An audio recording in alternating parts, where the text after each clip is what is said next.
players. Hello, dear chess friends. Welcome to Batumi. We have Women European Championship here, and we have the excellent weather today. So it's kind of very important fact. So today we have round number 3, and we are your hosts, Grandmaster Valerian Gaprindashvili and the Women International Master Sandra Djukic. Hello once again, and we can actually go to the games if you don't have anything to remind me. I think that's... Well, no, you said everything what's important, and now we can go through games since all followers are expecting this. Yes, and the game is on already. The games are on. Unfortunately, we don't have the first board for now because of some technical issues maybe, but we will be back soon to this game. So let's continue from the second board. Second board we have Mai Narva against Charis Peglau. Charis Peglau played excellent game yesterday. We can say that she beat a very strong player, and today she's with the black colors against Mai Narva. Mai Narva, who is from Estonia. Actually, I don't remember. Yesterday, I think her game also was quite complicated. Yes, she played against Jovana Rapport, and yes, she had at some point almost up and losing down position, game, but it was up and down. At the end, she managed to win. Today, we have this position, which is quite common, and okay, let's say basic line of the structure when the bishop goes from g2, and now she has to decide she is playing c4 or she is playing b3 and then c4. Let's see what she will decide. Actually, nothing so special is happening in this position. It will be a long game, I think so, because the game is kind of on the mood of structures and not the concrete moves. Let's go to the next one. Next we have board number 3, Ulviyya Fataliyeva against Sofia Hryslova. Sofia Hryslova beat Sivanathan Botana yesterday. It was a quite interesting game with the mutual chances, but suddenly Sivanathan Botana made the huge mistake and the blunder, and Sofia Hryslova won that game. Today she is playing against Ulviyya Fataliyeva, the favorite. Okay, higher rated player is Ulviyya Fataliyeva in this pair. So we have Sicilian here also.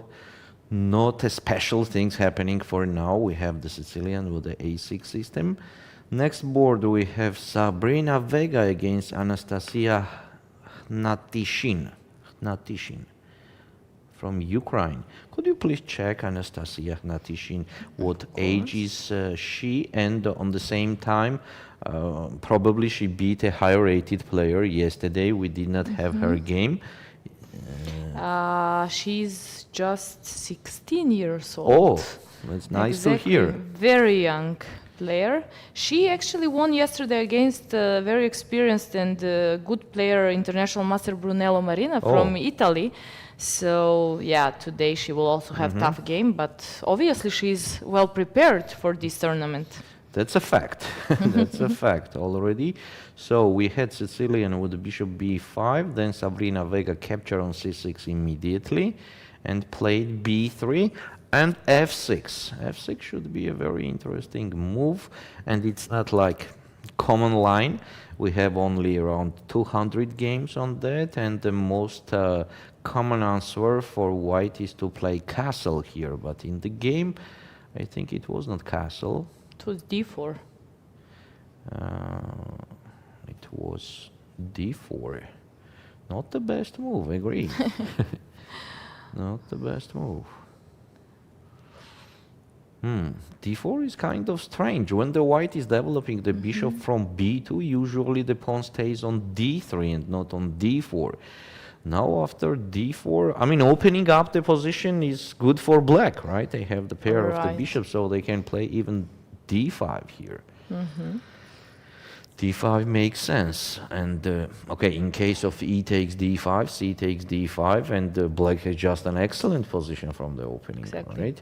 And if the pawn does not take on d5, and maybe e5 to close up the position, but in that case, still, you see, it's kind of old classics where attacking both of the pawns on e5 and on d4.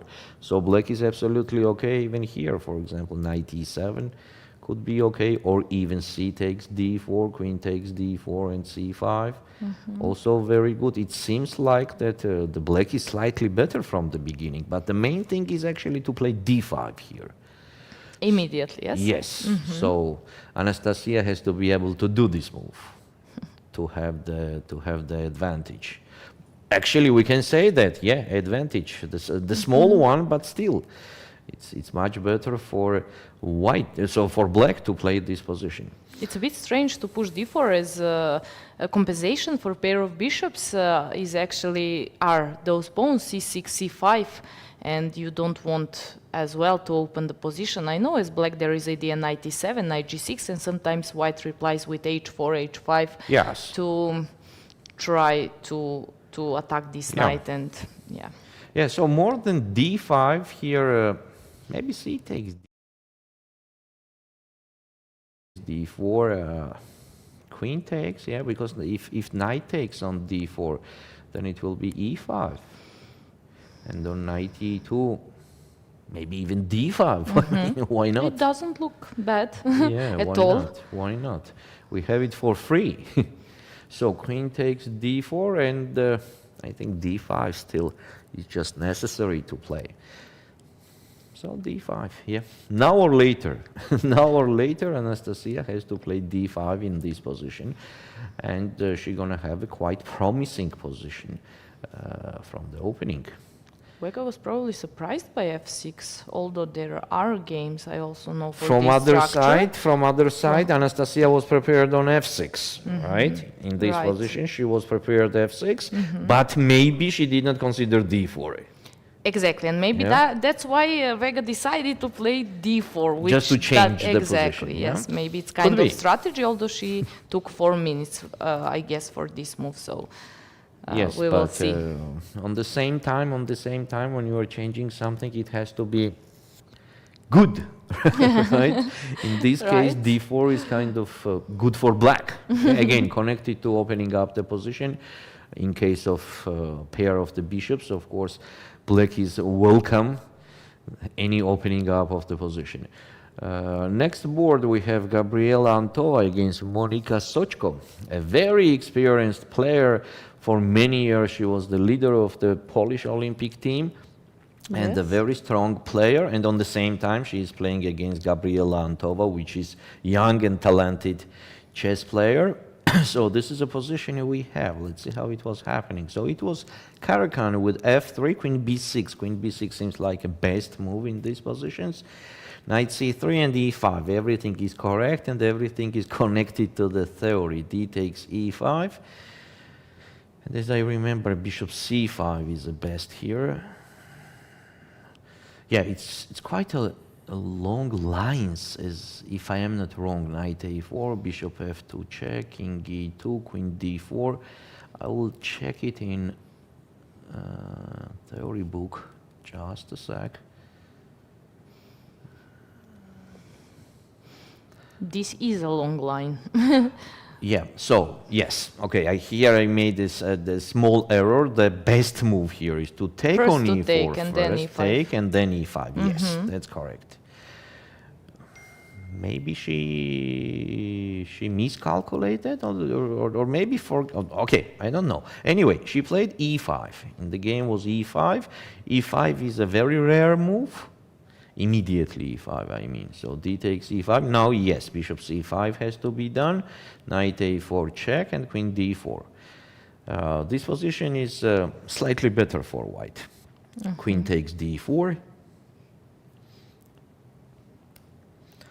Bishop takes d4. And e takes d5. This position is slightly better for white. Okay, let's see. So you see here, she made e5 quite quickly, and now she starts thinking. Maybe she mixed. Yeah, could be. It is happening. It is happening, of course, and just then you realize, but sometimes it's too late. Yeah, because if now you take on e4, then it will be knight takes e4, and this is absolutely Exactly. different thing. Absolutely different thing. In case of queen a5 check to get back that pawn, then bishop d2, queen takes e5, and bishop c3. This is a huge advantage for white. because they are 2 ahead in development. Yeah, this is a huge advantage. So maybe she just realized that. Yeah, it's curious. It could be. I mean, yeah, it seems like it. It seems like that. It could be. I try to, as I play Caro-Kann, I am struggling with this move f3, so I was searching for variations, and I tried to prepare this queen b6, but there are many crazy lines with d4, fe4, e5, so I decided just to play e6 variation and bishop b4, etc. But it could be that she prepared a lot and suddenly she just made fast move instead of first playing d4. Yeah, so one more time, dear chess friends, the best option for black is to capture on e4 first and then play e5. And after d takes e5, there is just bishop e6.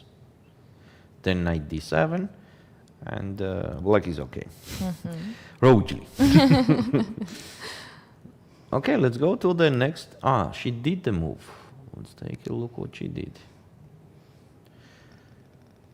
Bishop c5. Bishop c5, okay. Bishop c5 is actually the only move, you know, it is kind of only move. Otherwise, what to do? Taking on e4, we already consider it. After knight takes e4, white has huge advantage. So bishop c5 is the only move. Now let's see how Gabriela knows this line and if she will play knight a4. Otherwise, there is no advantage at all anywhere. So the knight is hanging on g1. Knight e2 definitely is very bad because of the fast and quick checkmate here. Exactly. I think white is almost forced to play knight a4, which is bad news for Monica. Yes. I don't think that anybody will play knight h3 here and allows to take on h3. Take on h3 and just knight d7, for example. So this is very good for black.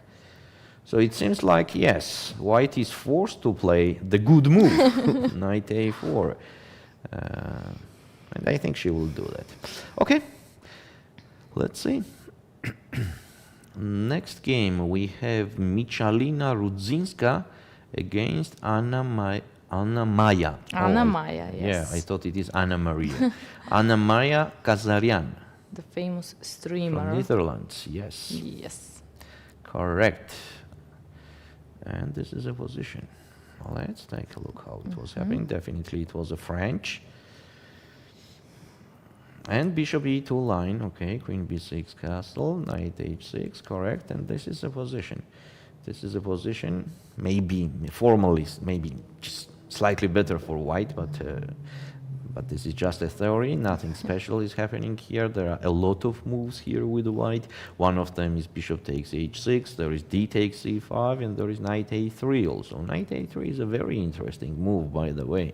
That on knight f5, in case of knight f5, we're just taking on c5, bishop takes c5, and b4. Bishop has to go. Bishop goes on e7, for example, and then bishop d3. It is promising line for white. So the point of knight a3 is that. So the best option is for black is to take on d4. Here is intermediate taking on h6. G takes h6, e takes d4. And now taking on a3, of course, makes no sense at all. It will be just good for white because the black king is in trouble. There is no way to do the short castle, yes, because the king side is very weak. And on the same time, if the black does the long castle, then opening up the b file is, of course, good for white. So taking on a3 is not an option. The best option, I think, here is to play bishop g7 and then do just a short castle. Yes, yeah, with mutual play, but I think still slightly better for white, slightly. Of course, knight takes b5 and then turning on d6 makes no big sense by itself. If I just do castle and white plays knight d6, that makes no sense at all because I am anyway trying to play f6, and in this case, knight on d6 is doing nothing much at all. More, it is stuck there. But on the same time here, I have a very strong move, knight takes e5. So that's also the problem. Puzzle rush. Yeah. And when the white takes on e5, I just take on b5. Yes. So knight b5 is not an option at all, but just queen d2, that quiet move is enough to keep slightly better position. But white is thinking. White is thinking here, as I already said, there are a lot of moves. One of them is d takes c5. I already mentioned that. Take on c5, b4, bishop e7. And here is possible even to play b5 or just continue developing with the bishop f4, queen, knight d2, knight b3, and so on. Next game. Yana Schneider against Gulenay Aydin. Gulenay Aydin, as I remember, it's a youngster also, no? She's 20 years old, 20 years. and she's very promising chess player, and she plays for Turkish national team. And she plays very good. Okay, let's see how she will do. It's interesting. Could you check, please, whom she beat yesterday? Because definitely it should be the higher rated player. So she beat it Kukashvili. Sopiko, yes. Yes. By the way, Kukashvili Sopiko is an Olympic champion. Wow. The Georgian team won Olympiad while she was in the team. So she's also quite experienced chess player. Thing.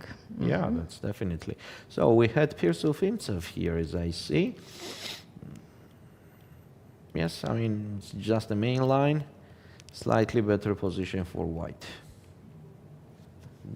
This is what we have for now. Yes, and knight will maneuver through c7 and sometimes to come to e6, yes? Yes, on the same time, white also can push f4. And it's a little bit more promising for white, this position. I mean, it is. More space. More pleasant. Yeah. Of course. But on the same time, black also does not have any special weaknesses on the board. They are a little bit stacked, I mean the pieces, but that's okay. So, slightly better for white, without any special things happening. Then we have Varvara Polyakova against Adela Velikic. Actually, I would pay attention to Varvara, as she played great tournaments so far. This is the girl who beat Bulmaga in the first round. You remember that we were trying to realize if that game is that game, and she was beating her kind of easily, if I can say, without any offense. And then in the second round, she played against Pogorelski Sofia, who plays for under Serbian flag. She is originally from Russia, and she is a very good chess player, woman grandmaster. So she has 2 out of 2, and today plays against Serbian girl Velikic Adela, who is part of our national team. I mean Serbian national team. So we will see what will happen here, but her rating is just 2108. And how old is she? And she's 21. Ah. Okay. Yes. So originally she has to be from Russia, right? She's right. Under international flag. Okay. Again, the very basic theory line. Yeah. You see, every next round the positions become more tough, but the players are more prepared. More prepared and focused. We have a lot of basic theory lines. For today, we can already easily see this. So, just shortly, this position is mutual play, maybe with, again, slightly better chances for white, but nothing special. F5 is a most obvious and expected move to support the knight on e4, otherwise that knight is hanging, right? So also the option is to take on c3, b takes c3, then d takes c4. In case of queen takes c3, then knight b6. This is also an interesting option. Knight d2, otherwise if the white will play c5, after knight c4, black is absolutely okay. So knight d2. And here could be already g5 coming. Bishop e3 and f5. Oh, that's very interesting line. So let's double check it again. In this position to take on c3. In case of b takes c3, what's going on here? Let's consider. Knight d2 maybe. And on knight b6, just e4.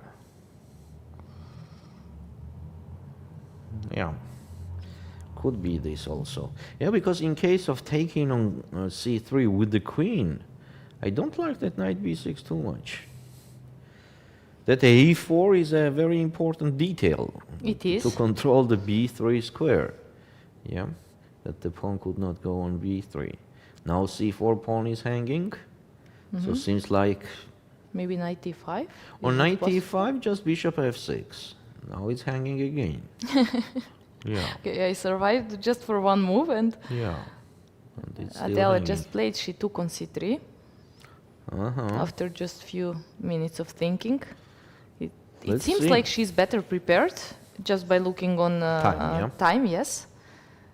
But it's not the sign for sure. White also captured on c3, but we can't see with the queen or with the pawn. Well, let's guess. I say with the queen. I have no idea. I have no idea at all. Maybe a refresh with the queen. Oh, wow. Women's solidarity. Yeah. Exactly. They know what they do. Queen takes c3 and knight b6. Yeah, on the same time we have to mention that if not knight b6, then white is better. So knight b6 is kind of only counterplay, let's say like that. It's a very important moment for black. First critical moment, I would say. To use the weakness of the c4 square and to put the knight there. Also, we see that white has much more space than the black, so trading the pieces, as we know from the old books, trading the pieces is good for the side who does not have enough space. So the black is that side, yeah? And what do we have? I think knight b6. It was Or something queen on the a5. right side, so... Queen a5 or knight b6? Adela likes to Knight play b6. endgames, that's what I know, but now she decided Knight to b6. play this important move. Yeah, seems like black is Yes, absolutely she's okay well here. prepared. So, because Adela is a player who is entering to time troubles non-stop. Like after 20 moves, she's in real-time trouble. She's playing very good chess, and she's well known to play also very good in time troubles. But here she plays really very fast. So I guess that she's just well prepared, and this is nothing. I mean, she knows what she's doing. Yeah, exactly, Knight exactly. b6, and she's using the weakness of c4 square. In meantime, Gabriela Antova is still thinking after bishop c5 move. So, as we mentioned, the only move What does is... it mean? That she's thinking so much? it means just that she's... She was not prepared on that. She just knew that e5 is not the best option. I think so. Exactly. And knight yeah, a4 still just she came. plays knight a4. Just on time. Knight a4, and as we already mentioned, the only move here for black and the only option to continue is bishop takes f2, bishop f2 check, and then queen d4.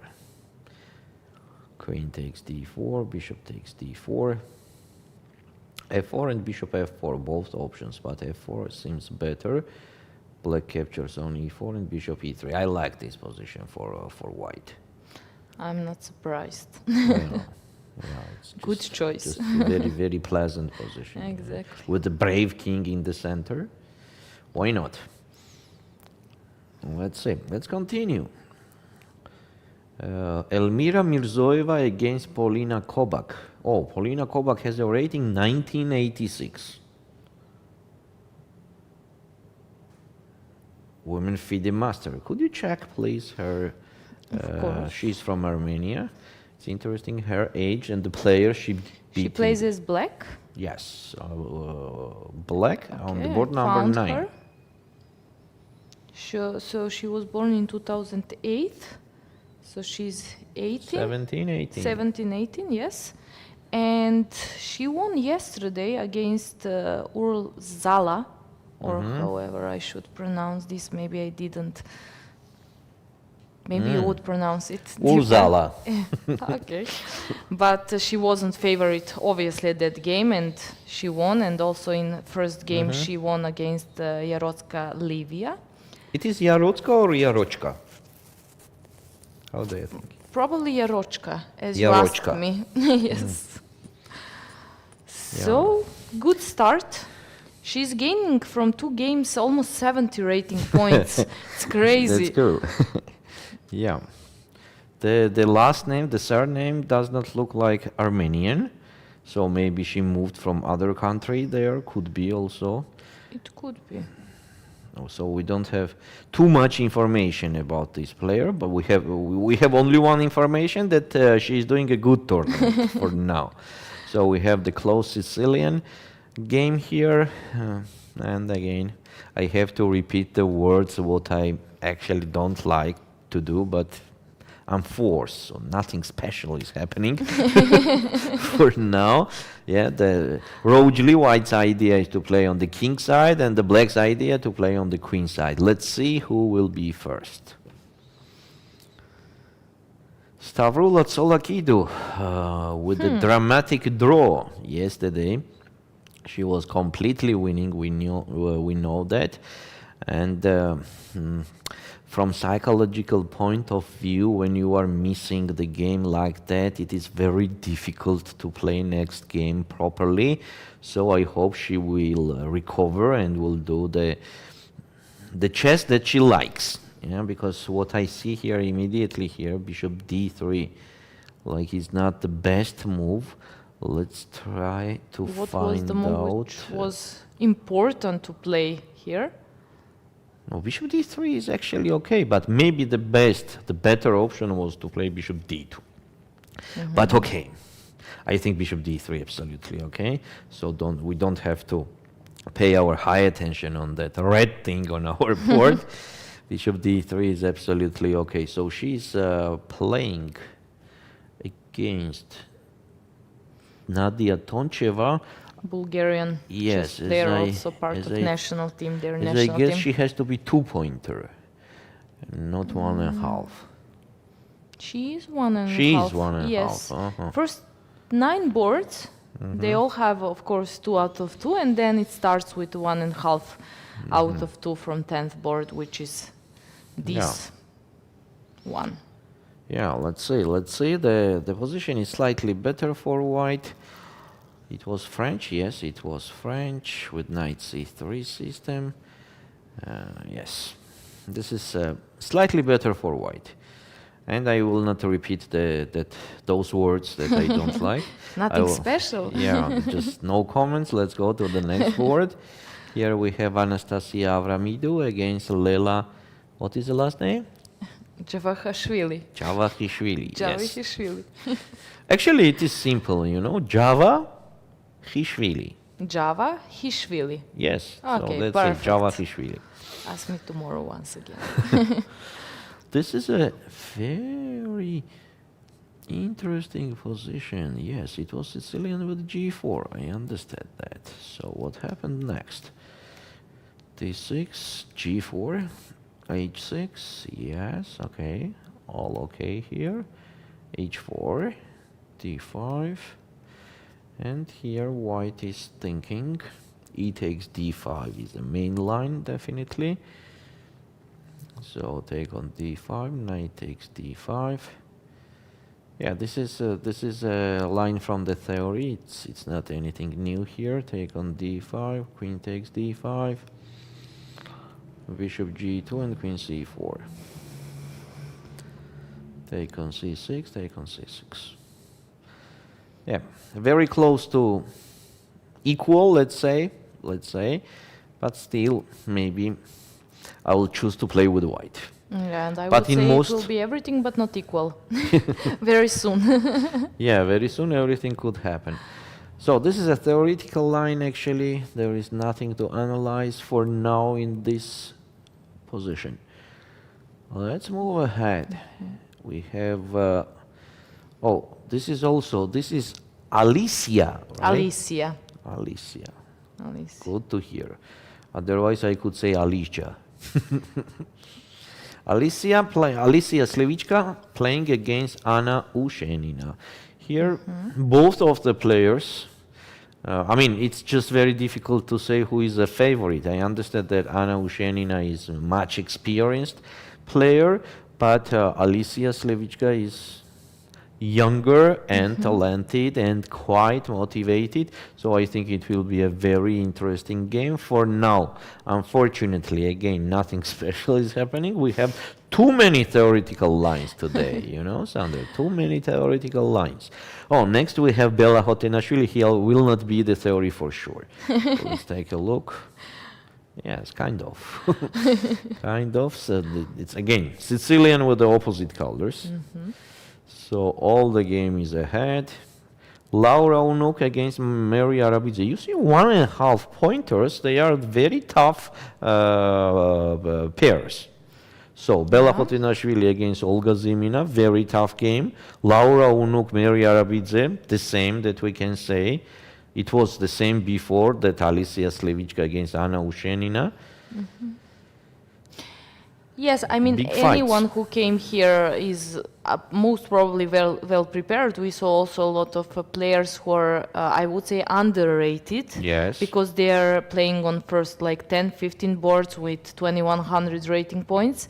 I don't know what's more unpleasant, to play against some huge That nobody names, knows, yeah? or yeah, exactly, or just to play against some youngsters who are just underrated. So any game here till the end will be very tough for all That's chess true. players in that playing venue. That's true. And next we have Dinara Wagner, who should be winning yesterday. We remember that game. She missed some moves, and in the end it was a draw. Now she is playing against Victoria Radeva. As we see, Dinara Wagner is very well prepared again. She has more than, okay, now less than 1.5 hours for 10 seconds, but the opponent already spent almost 25 minutes. Exactly. Victoria is, I know her, and she's working a lot on chess and also on her preparations, but obviously this time it's 1-0 for Dinara in terms of preparation. So I have some issues with yeah, so it was white to move, because I just don't understand why black was pawn up. Yeah, so this is a position. This and looks very good for white, actually. yeah, so this was the position. Knight e5, bishop takes e5, take on f6 and take on b7. Yeah, white is very dangerous here, creating some threats on c7, on c6. Maybe queen d6 is an only option to answer, and then rook a c1. Yeah, I like white's position. And c6 pawn. Yeah, Is there is a a bit problem weak. here. There is a problem. It's easier for white because you have clear plan. You Yeah. want to play on c file and to take this pawn at some point. But for black, it's a bit harder to find a plan unless to defend the Yeah. position and to protect this pawn and to hold. That's true. That will be the tough game for Victoria. Okay. Whom we have next on the board 16? Let's take a quick look. This is Beloslava Kraseva against Nurgyul Salimova. Let's Oh. take a look at this. That's they are interesting. both from Bulgaria, Both right? from Bulgaria, both play for same team, both took a medal for same team. They know each other very well. Let's see who is better prepared.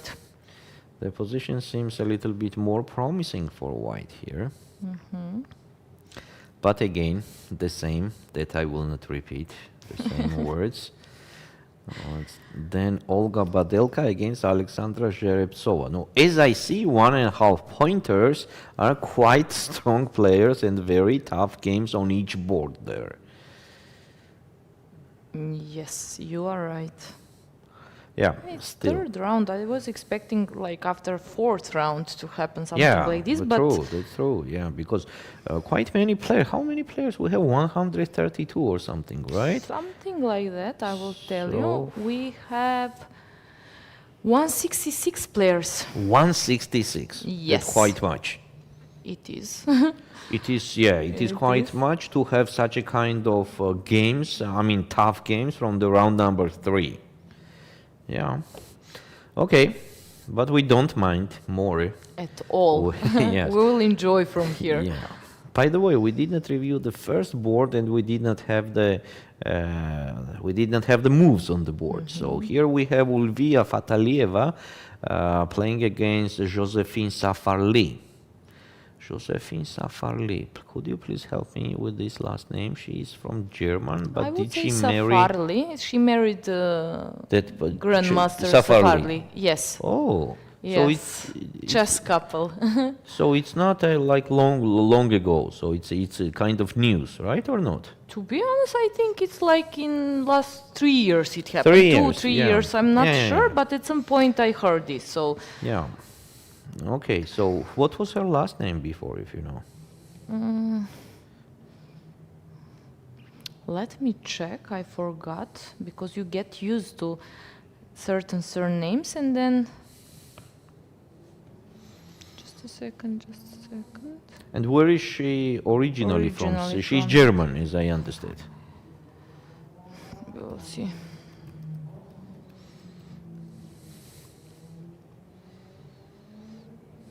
Let's see. Heinemann. Heyman, yes. Heinemann, yes. So she is German chess. Heinemann. Heinemann. Yes. Heinemann. Heinemann. Yes. I remember now her. I remember. Yes. So she's a wife of Eltaj Safarli. Yeah. Yes. Oh, good. Good to hear. So we have this position after move number 12. So it was Spanish. Let's take a look. No, it was Italian. Yes, it was Italian game. Knight b8 makes sense, and then c6. This is very common idea. And a5. Yes, absolutely mutual play. Absolutely mutual play.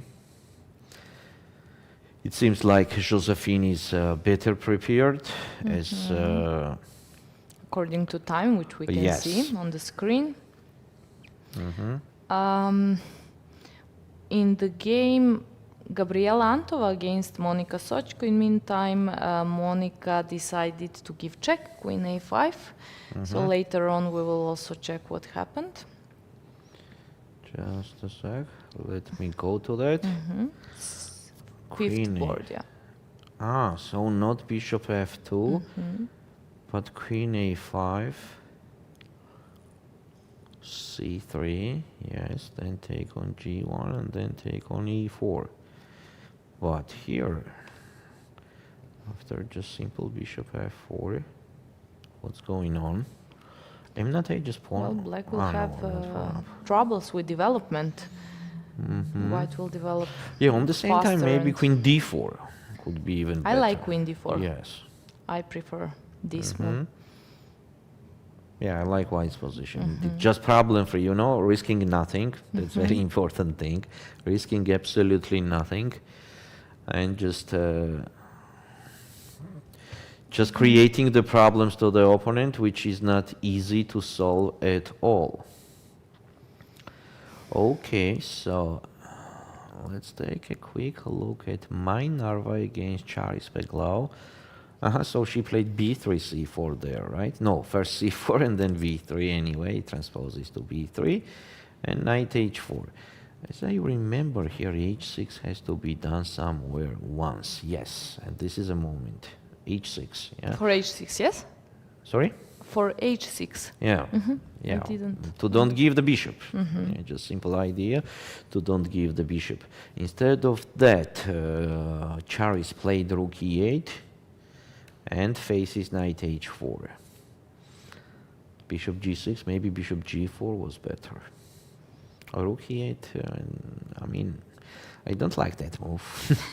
Maybe later after h6 with the... Okay, I understand the idea of rook e8, it is to take on c4 and then play e5.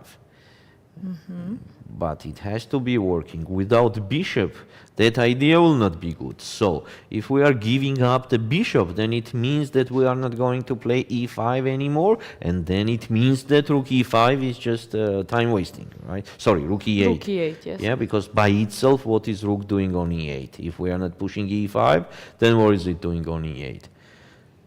Now it's a fact that we are not pushing e5 anymore as we are giving the bishop. So that's why maybe at least bishop g4 here. Yeah, and white h3. So if I play h3, bishop h5 and g4, there will be knight takes g4 and checkmate on h2. Yeah, that's a nice thing. Maybe bishop h2 first. Yeah, okay. So she played bishop g6. I am sure that Mai Narva will capture on g6. She will. That's why she played knight h4. Yeah. And what did she do? No, this is another board. But with this structure, yeah, this is a b7, board, right? c6, d5, e6, f7, which is well known from, of course, first move knight f3 Yeah. and Reti systems, you always go with h6 as soon as it's possible. Yeah. And here there is a castle, there is everything. It was perfect moment, as you mentioned, for h6. Yeah, by itself now black's position is quite solid, but on the same time it is quite passive. No counterplay at all. Yeah, just no counterplay. You are solid. Okay, it will be very difficult to create for the opponent to create any problems. But on the same time, you have no active plan ever here. I think these positions were good only for Mr. Karpov, who was doing the miracles with black colors. I agree. Okay. Next, Ulviyya Fataliyeva against Sofia Hryzlova. And what a game, but still the theory thing. White is slightly better. Sabrina Vega. We forgot about. What a bad moves in a row. Okay, not a bad, it's a little bit loudly, but I like d5 so much. Yeah. I mean, it is kind of obvious. I understand again that from this room everything is easier to see, but it is kind of logical, right? We have to open up the position. One second, we have to develop the light square bishop. So just imagine now what is black doing. Taking on d4, okay. Still no d5. Playing queen b6. Okay. Queen d3. And still no d5, playing knight e7. At least here d5. At least here d5. Playing knight e7 and then still d5. No, knight g6. So what is a knight doing on g6? I just put, maybe the best place for the knight, if we don't touch the pawn structure, maybe the best place is on g6, but let's touch the pawn structure. Why not? And then bishop e7 castle. Yeah, it's a little bit passive. I think white will play maybe c4 soon here. will be late for d5, exactly, after c4. Now d5 doesn't work anymore. Yeah, that's it. The chance gone. Now white is just slightly better. Yeah. It's a little bit sad. But a little bit. Yes, we will see what will happen later. Okay. Gabriela Antova played queen d4, as we said. Yes, here white has quite solid advantage already in the early part of the game. Yeah, it's move number 8, 9. Okay. Michalina Rudzinska against Anna Maya Kazarian. She played take on c4 and b4. Yes, we were considering this and this as an option. B4, bishop e7, and we're suggesting here to play. What we suggest here, I just forget. Maybe bishop f4 and just continue developing. Yes. Bishop f4, why not? Bishop f4, just continue. That seems like the most logical. Yeah, b5 is a little bit more aggressive, also could be also possible to put the pawns like this. And in case of knight f5, even g4. knight Wow. h4, take, and just bishop e3, queen c7, and bishop d4. It makes sense. Then just knight d2. Yeah, but mutual play. We could not say that the white has any special advantage here. The position is with the mutual game. I would choose bishop f4 instead of b5. Yeah, And maybe it's a little bit more a quiet. bit later, if I have chance, I would push b5. But first I would develop this bishop. But it's just my choice. Yeah, It also depends of which type of player you are. Yeah, sure. That completely depends on that. So Stavroula Tsolakidou already having a big advantage. So g4, nice move. Yeah, after bishop d3, knight f8, and g4. She needs the immediate recover from the yesterday's game, so she's just pressing as much as possible. Black just made a move. Maybe Knight c6, most obvious. yes, knight c6 exactly. Okay, so we could just take on f5.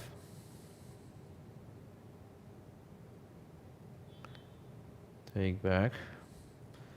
Just continue with a3. a3, the point that you don't give the Knight b4, very move. important. Yes. Yeah, and the position already by itself is good for white. I have no rush to do the castle at all. Of course, I can prepare the long castle, but in case I urgently need to move my king, king on f1 also will be absolutely okay.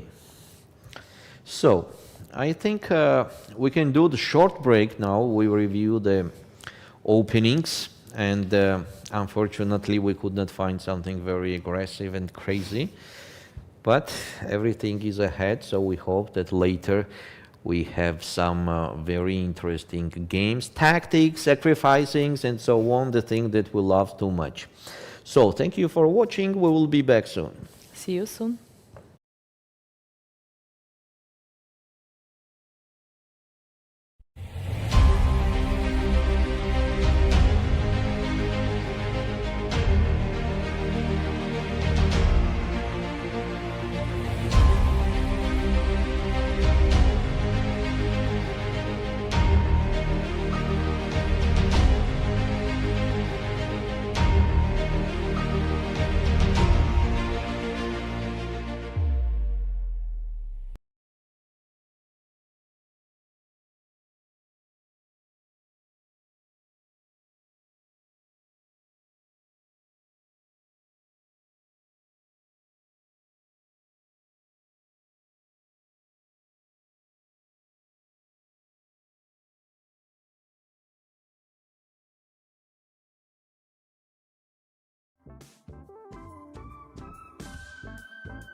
Welcome back. This is the Women European Championship from Batumi.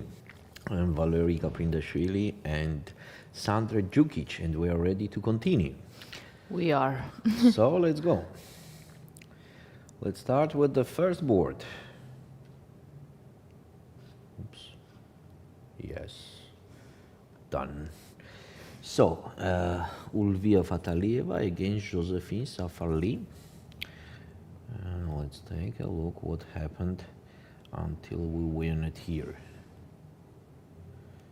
Okay, a5, it was b5 and d5. Bishop b3, knight bd7, take on d5, all correct, and bishop a3, yes. Bishop a3 is not the best move. Of course, here most obvious knight bd2 makes sense. It's a mutual play, but okay.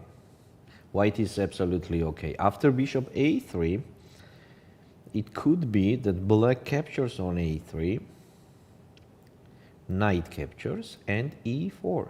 This is a detail. So d takes e4, d takes e4, knight d4, and queen c7. This is more promising for black. Yeah, because knight on a3 is kind of strange guy.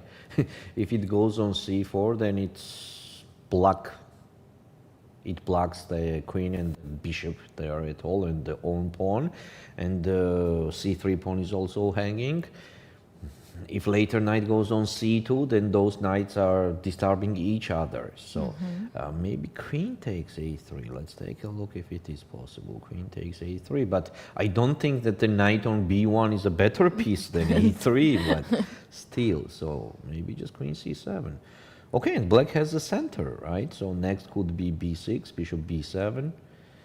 I like black's position. And e4 at some point. Yeah, e4 everywhere hanging.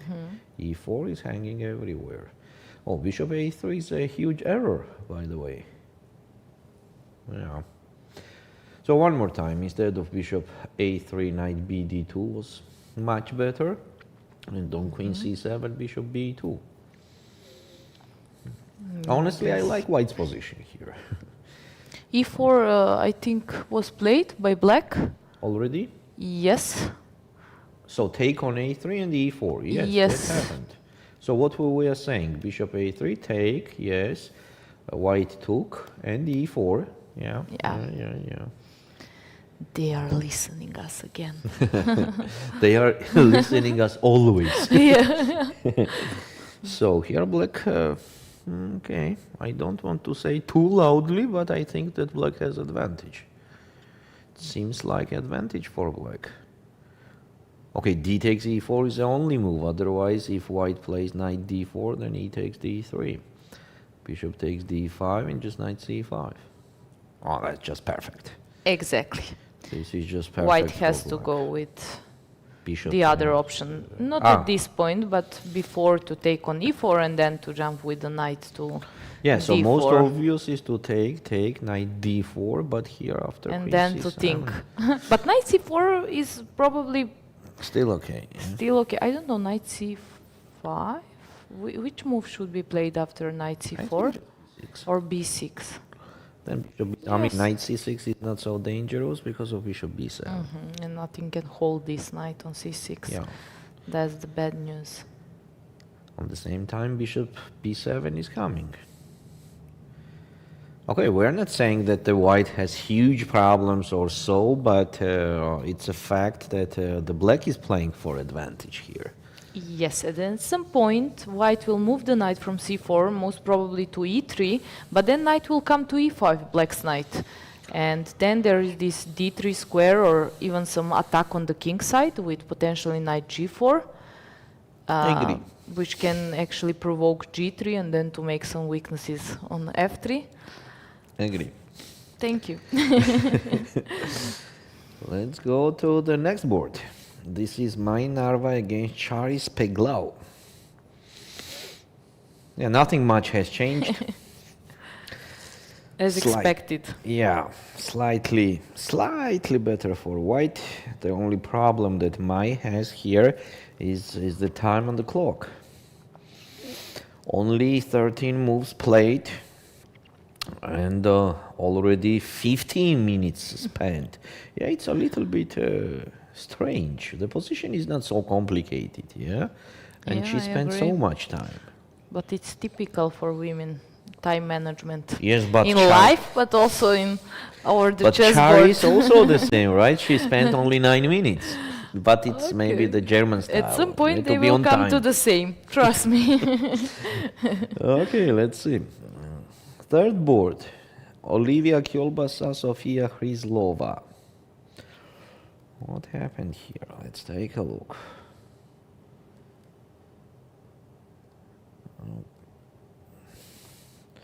Why castle is so bad? Ah, that's a time to attack immediately. That's correct.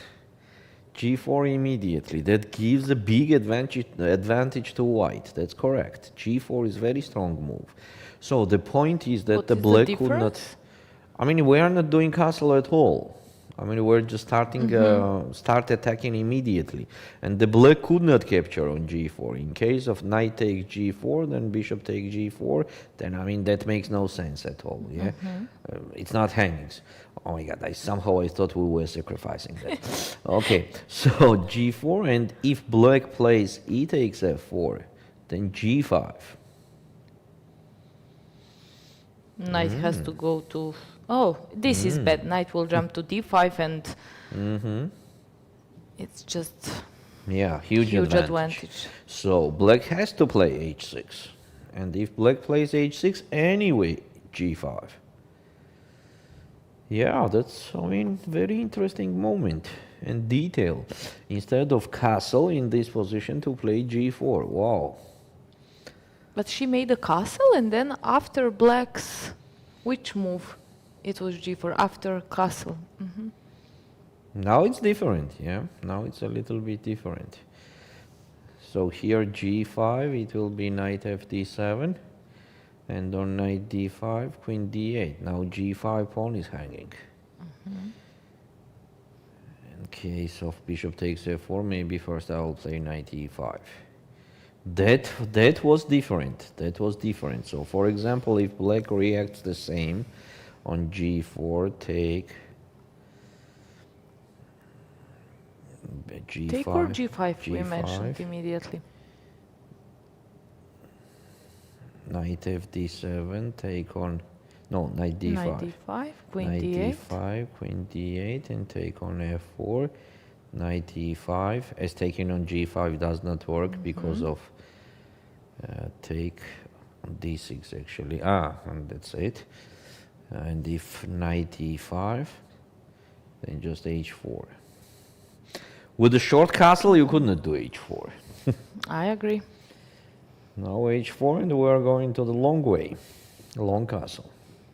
Yeah, in case of castle, we play queen D2. And long castle. Long castle, yes, long castle, and huge advantage. Huge, very big advantage. H5, G6 is That's coming. a difference. That's a difference. But white played castle and then G4 and not G5 here. Bishop take F4. Bishop E6, G5, knight D7. Knight D. Oh, they played so fast. Take on D5. Take with the. Wait a sec, they played so many moves? I just see. I Yes. didn't expect, but you're going move by move, and I think that's it. But it's not. Yeah, this is a position. Black is okay here, minus plus okay, without any big troubles. After G4, it was a big troubles there. Okay. Yeah, lucky day for black, most probably. Sabrina Vega. She did not play C4. Wait a sec. This happened also yesterday and first day. So many chances for certain move. Also, And- you know, just look at this. So black played the bad move knight E7 and the bad move knight G6. And suddenly white is answering with H4. Like, okay, let them do when, you know, who said that? One of the famous chess players said that when the opponent is doing, you see that the opponent start doing the mistakes. let him do that. I mean, don't stop. And as I remember, some who was maybe Hitler or maybe Stalin also, or Napoleon. Oh my God, I can't remember the guys who are saying the smart things. I mean the names. I remember only smart things. So no, it was Napoleon. He was saying that when the enemy is doing the mistakes, let him do it. I mean, don't stop it. So h4 was absolutely unnecessary. Yes, we can continue doing our job with c4. It seems both of them are doing this pattern of position, as I said, which happens if white doesn't push d4, that this knight goes to g6 and white should go with h4, h5. So they're following some plans, but d4 came and d5 should be played. Black is okay again, because if c4 now, then there is queen h5 and hello h4 pawn. Hello. Okay, g3. I mean, it has to be played, no? Is it? Yeah, so now I just continue with bishop b7 or... yeah, I agree that this position is very pleasant for black. I mean, queen on h5 and the light squares in total. There. And this is cause of h4. It is Vega. Okay, so we have queen b5 and white is thinking here. Maybe it's time to take on... I don't want to trade the piece. I mean, the queen. Yeah, trading the queens, then what white does have? Nothing. Okay, let her think. Actually, she has to think before h4. She thought before h4 because look at the clock. I mean, she spent so much time. What she blundered? I mean, not blunder, but miscalculate. Queen b5, but on the same time, black can play easily queen a5. Yes, it does same. Just queen b5 force white. Most probably, I mean, force white to do something with the queen, either to push c4, but the idea is same. So h5 can be prevented with. So she wanted what? She wanted h5, right? So for example, if black plays bishop e7, h5. Yeah, this looks good for white.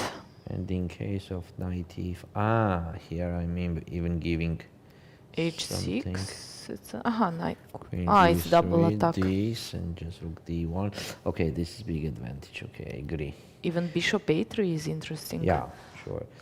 So, for example, queen c7 then. Okay, I'm not stopping h5, I play queen c7. Are you doing h5? If you play h4, you are doing h5. Well, now I will not do because of knight e5 will come and I can take with the queen. So maybe... So then what But are if you I doing? move the bishop, then f4 is also, and this... Yeah, queen c7 is also possible. And I don't like now h5. But as you said, if you say A, we say B. So h4 is actually A, and then B is coming as h5. But it doesn't look promising, or it's something special for white. It doesn't bring advantage. It doesn't look like A, it looks like I. Okay, so next, board number 5, Gabriela Antova against Monika Sochko. And we have only one move played here. We see on the screen that Vega took a queen. She played queen b5. Let's go back. Just to see what we should expect soon from this position. Slightly better for black, yeah. I mean, it's easy to mention. Pair of the bishops, semi-open file, which works more powerful than the D file, I mean the C file, as there is a weakness on C2, and D7 weakness could be protected and supported easily with black, as the king is also there. I like black's position. I mean, after the opening, what else to have with black? Yeah. The response after h5 should be knight? Anywhere. E7, no, not anywhere. E7, yes? Yeah. Okay. Definitely on E7. So maybe here knight A3, C4 works, yeah, to don't have the weakness on C file. So for example, A6 and C4. That makes sense. Yeah, that definitely makes sense. So maybe bishop a6, but I don't want to make my bishop stuck there. But okay, it has threat also. b4, so Then it makes sense. rook d. No. Then it makes sense. If you Be play, if you careful. move the rook, then I can do knight c8. Now that guy is also hanging. And then I will put my knight on d6, even, why not? And then rook c8. Oh, bishop a6, very interesting move, huh? So if you still play c4 with white, then I just capture. Knight c4 not possible, I think so, because of d5. Yeah, that's correct. So white is forced to take with the pawn, but this looks bad for white. Yeah. Although engine actually likes this position. That's absolutely another world, yeah. But for us, for human, it is very tough to play with the kind of islands that we have here with pawns, with the knight on a3. It will be very tough, very tough. And she played h5. She played h5. And if black plays on e5 with the knight, then white is okay. Just capture, capture, and bishop b2. Yes. Bishop b7, just knight d2. Yes, better knight e7 for sure. Here is very tricky bishop b4, by the way, forcing me to play c3, but here another trouble appears, a4. There is always this annoying a4 in Sicilian defense positions when pawn is on b5.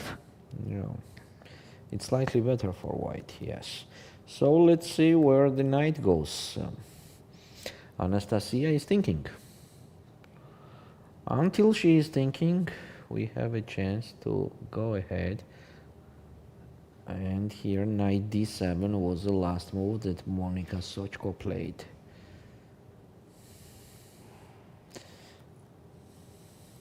So queen d4, knight d7, and knight d7. Seems like logical from both sides. What's going on if I take on e7, take and play f4?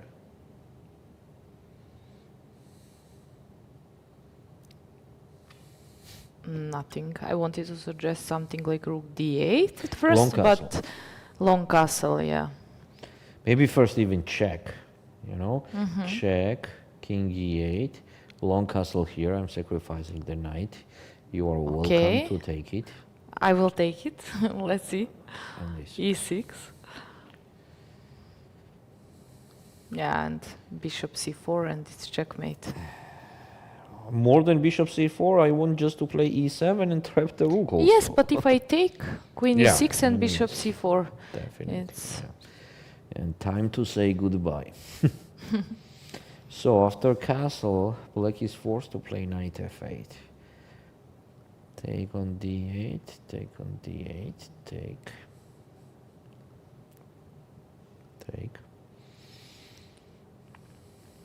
Now there is this pawn on e4, which is kind of weakness.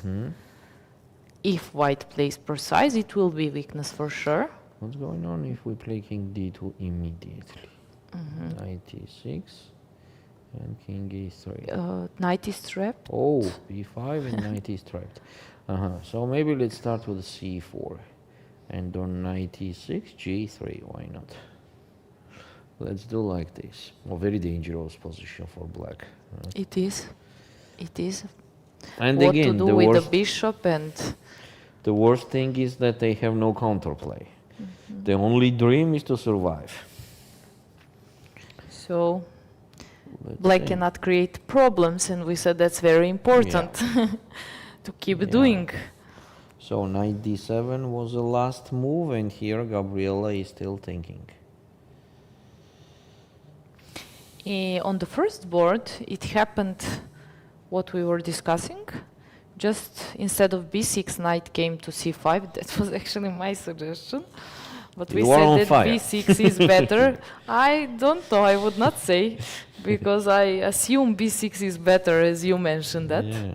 But knight But- c5 is also okay. I mean, it's not a very big deal. Ah, no, this is not the same position. Sorry, Queen C7 was the most precise. Ah, yes. Yes, yes, so, now we I see are the talking difference. about Queen C7 and after Knight C4 to play Knight C5 or B6. Yeah, that's different thing. So here Josephine decided to play Knight C5 immediately. But still, you know, the position is just better for black. It is. White made the move Knight C4. They did? Yes. And now Josephine is thinking. So Queen C7 and the same. I like Queen C7. I like because there are some Knight G4s appear there.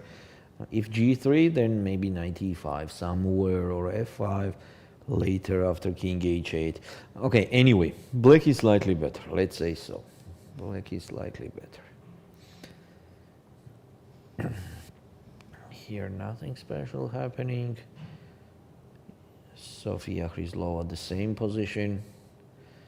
Sabina Vega Knight E7 happened and Knight D4.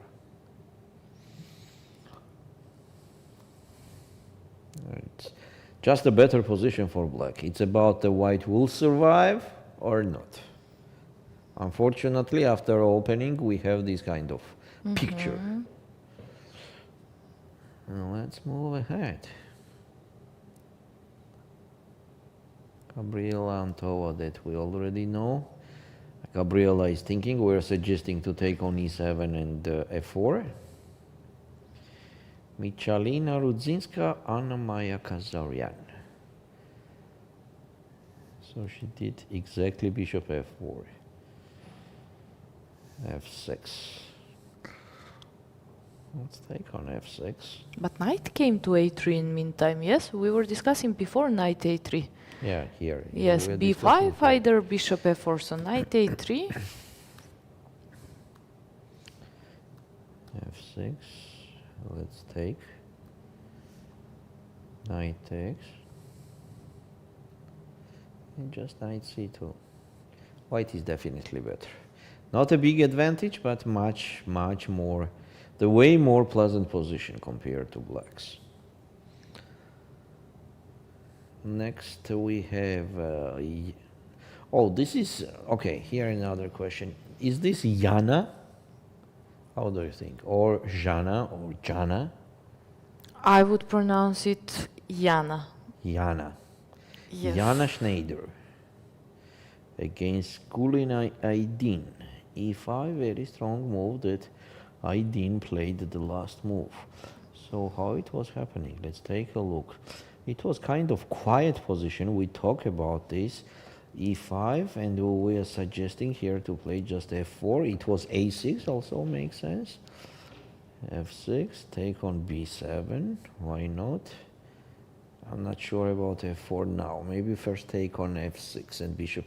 I mean, it is kind of simple decision. Just take on F6. Either, does not matter what takes on F6, and just play bishop E3. Yeah, just to be solid. Instead of that, Yana decided to play F4. Queen C7, also not the best option. But B4 seems like very dangerous for white.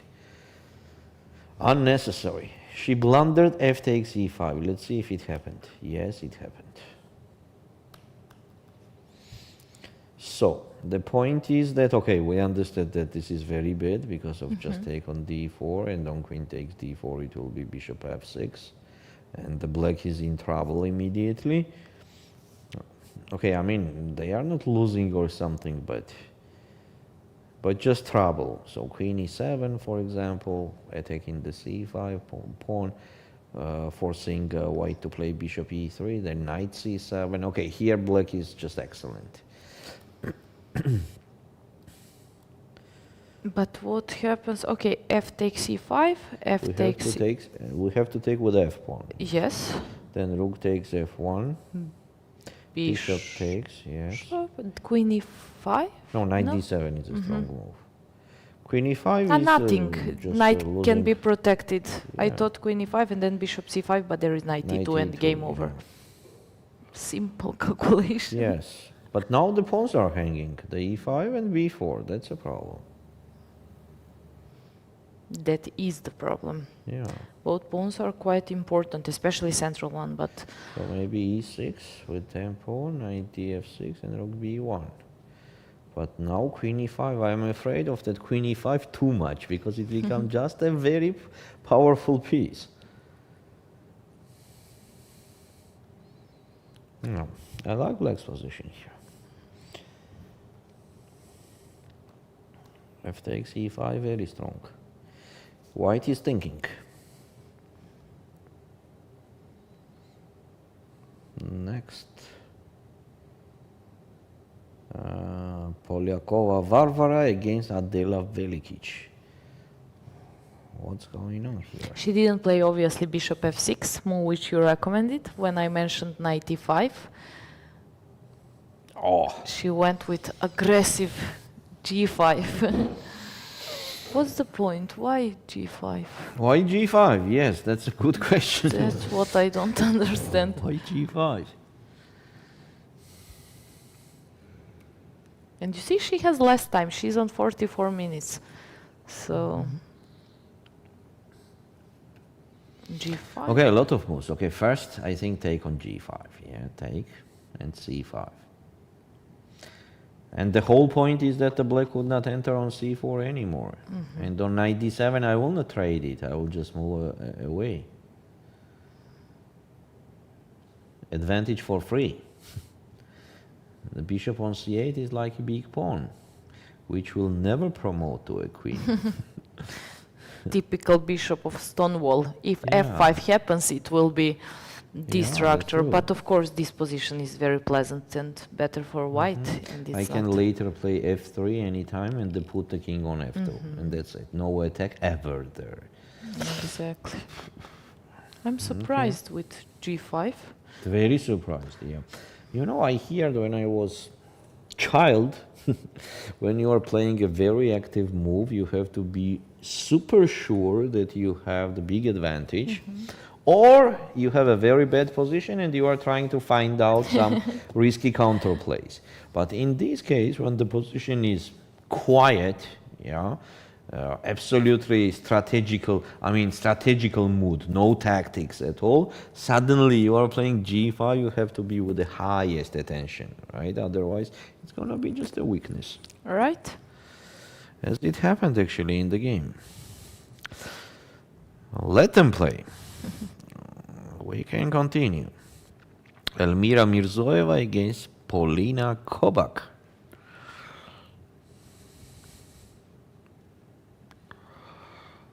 So, that was just a closed Sicilian.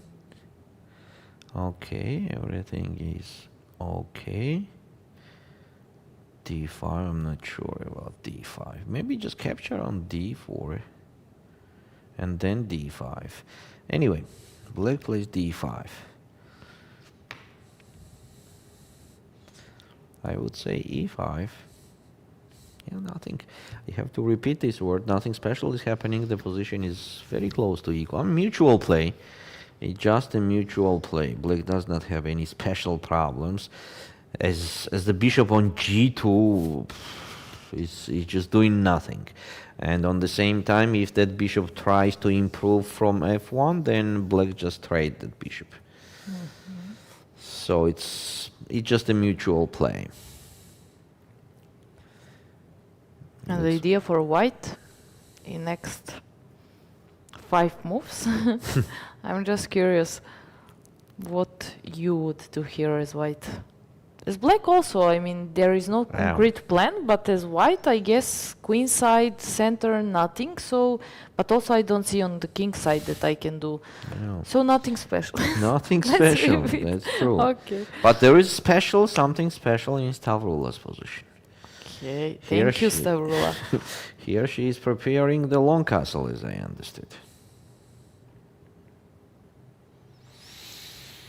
So how it was happening? a3 that we saw, a6, bishop d2, correct, b5, knight e2, correct, queen b6, And she is thinking here. The engine suggestion is b4. And on bishop e7, just rook b1 or queen g3. Queen g3. So what's the problem with the long castle? Let's take a look. Bishop e3 is a problem or what? Or b4? No, b4 immediately. Yeah, Black b4 immediately looks has an dangerous. object, to attack. So maybe let's stay in the center with the king. And let's play b4. So Bishop why not f2 bishop doesn't gain anything. Yeah, so why not bishop e3? Take. I'm just ignoring it. I mean, like nothing happened. Yeah, but in that case, I would prefer maybe first bishop f2 and then bishop e3, or Are not? you sure? Because I'm not going to do the long. I'm not going to do the castle anyway. You never know. In 10 moves, maybe it will be good chance. Yes, but It's I'm just trying. prophylaxis.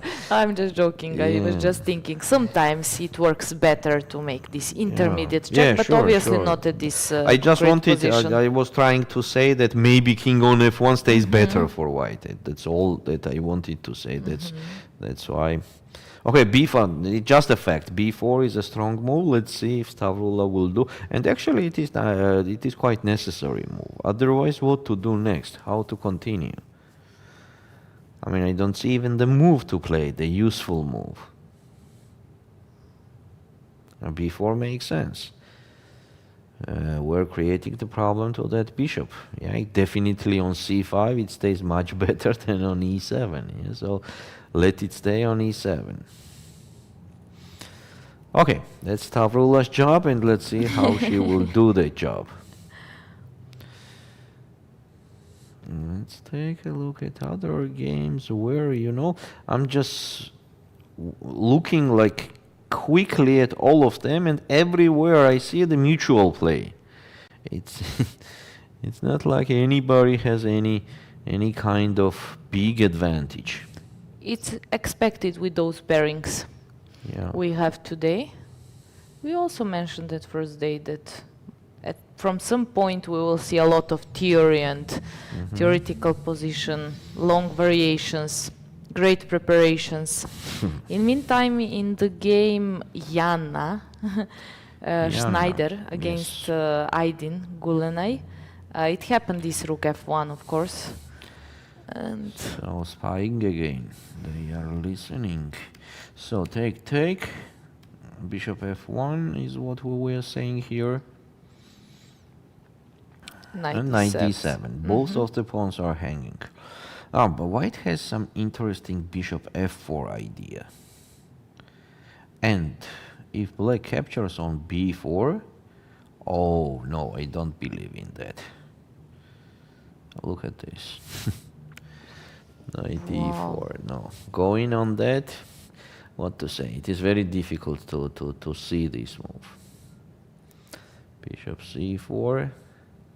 You just gave the piece. But it's just a piece. It's just a piece and not ours. Yes.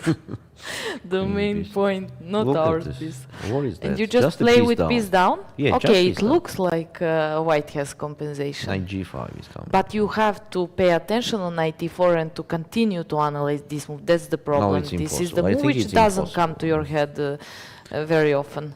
It's just see. impossible. So this is the position. Oh, this is a position. Yes. Oh, let's see if Jana plays bishop f4. But I think she will play e6. It's more obvious just to push e6. But let's see knight e4. Knight e4 is knight e4 idea is at least very nice for us. It is. Let's take a look at what? Maybe Noga Orion against Gunay Mamajada. Board. Let me check. I will tell you soon. Kunai, how you said that? Kunai, how, what? Mamajada. Mamajada. How I should say? Mamadzada. Mamadzada. Okay. I'm learning. Yeah. You have to it's hear just, from you know, someone. there is a song. Mama Zada. There is a song where we have that similar thing to Mama Jada, so that's why I was kind of mentioning that. Yeah, Mama Zada, Unai. Against Noga Orion. Yeah, 1.5 pointer, I hope so. This is a position. What Okay. happened here? What was happening? Yeah, let's take a look from the beginning. So, the typical Catalan thing. Then, knight f3. b5, okay. a3. a3 or a4 is, I remember a4 is a move here. Okay, a3. Oh. That's why a3. Yes, but just bishop e7. Yeah, and on a4, you have to play a4. Wow, knight e5. Maybe she wanted to go on this line. Knight e5, knight d5. And what? Yeah. Nothing, you just continue to play. Bishop e7 seems to me more, I mean, just with more resources in the position later. Wow, and bishop takes d2 is, I understand, yes, I got it. So here knight d2 is extremely necessary, and on rook a7, c6 makes no big sense because of b3. Yeah, this is advantage for white. And if black plays rook a7, then b3 again, anyway. And this is the advantage for white. So, in case of bishop takes d2, then we missed a chance, and now black has bishop b7, and black is just pawn up. It is just pawn up. Oh, that's a tricky thing that Unai did, yeah? She knew that the taking on d2 only with the knight is okay for white. Any other capture is bad, and this is what happened. Now black is better. Black has huge advantage, actually, you know, and pawn up. Just a pawn up. Without any problems. Yeah, just a pawn up. Seems like Unai Knows what knows. she's doing. Yeah. And I'm not surprised. She's Mostly great she chess knows. player. Mostly she knows. Mostly she knows always. Sabrina Vega. Yeah, and it's happening what we said. Slowly, step by step. Next will be rook c8. Black is slightly better. e5 makes sense. Yeah, that e5 I love everywhere. Actually, I love it here. Too much. As on knight e2, I will push even a5. That's good. That's good when you have a chance and the rights to do the move like that with black. So why not to do? A5. without consequences. Yes. So black is better. Definitely better. What a slow games we have today, huh? Oh, and Gabriela made the mistake. Ah. No, it's That's nice not nice. weather. Maybe they are not happy being in playing venue and not so motivated according to today's day. It's really very nice to be outside. Yeah, As I said, that's sometimes it's better when it's raining if you have to play chess game. That's true. Completely agree. So queen e4, not the best option, as we already considered. Taking on e7 was the best option with white instead of taking on e4. Here black can just play knight g6 or even queen takes e5. Even this. So take. Now this looks... It's the best position from the beginning for black. Yes, ever that the black has. That's it. We equalize. Suddenly we equal. Why she did not want to capture on e7? I want to guess that what she was afraid of. So take on e7, take. Maybe she was worried about the pawn or what? But f4 and that's it. What pawn are we talking about? Some c5 she was maybe. Now I'm looking at this move, but there is nothing. Queen's Even e4. Yeah. even take on b5 e4. doesn't work anything. Doesn't Okay, work. it's a little bit unclear decision, huh? Queen I takes mean, after e4. knight d7, of course, knight... What is... The next move for black, taking on e5 is a threat. Where? Ah, here. And Yes, e5 pawn is hanging. yeah. E5 pawn is hanging. Just bishop e7, either the move she played, but No, taking obviously on e7 that wasn't perfect choice. And again, most of all, what I like here that we have zero risk.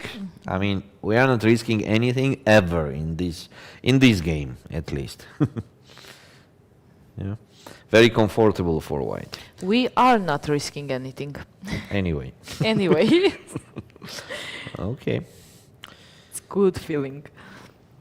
Okay. Oh, h5 and h takes g6. The point of h4 we saw now. The point was to take on g6, and we did it. But unfortunately, the position is not good at all. Is black thinking? Yes. Maybe thinking about bishop h6 first. I don't know. Because there is nothing to think, right? Yeah, I mean, you are not going to take with the knight. That's why I'm surprised. Okay, actually, the game is not about we stay on g6 with the knight or not. I mean, it's not the target, I hope so. Yeah. From both of the colors. Okay, h takes g6. We recommend to Anastasia, but actually, you know what? Oh, I wanted to say that she has a lot of time, but I just saw that it is just move number 15. I mean, it's not like... somehow I had a feeling it was move number 26, 25 as we are in the end game. But it's only 16th. So h takes g6, h takes g6 definitely will be done in this position. Next. In Stavroula's game happened a few things. Bishop f2 as I mentioned. Yeah, but that was no b4. Oh, wow. Bishop f5. It was bishop f5. And no check. Check is not the best option. Yeah, it's a little bit difficult moment for black. Somehow we did not consider that move at all. I did not imagine that the pawn was hanging. I could not believe. So, yeah, then why not to take off on f5? White is a bad move. I don't agree at all. I don't agree at all. Okay, engine says that the b4, but it's very difficult move to play. Yeah, you gave the pawn and then playing just b4. If it's because of this move, then bishop f5 should be played over the board for sure. Yes. Okay, b4, and we see that there is actually the compensation on the board, but b4 is very difficult to do.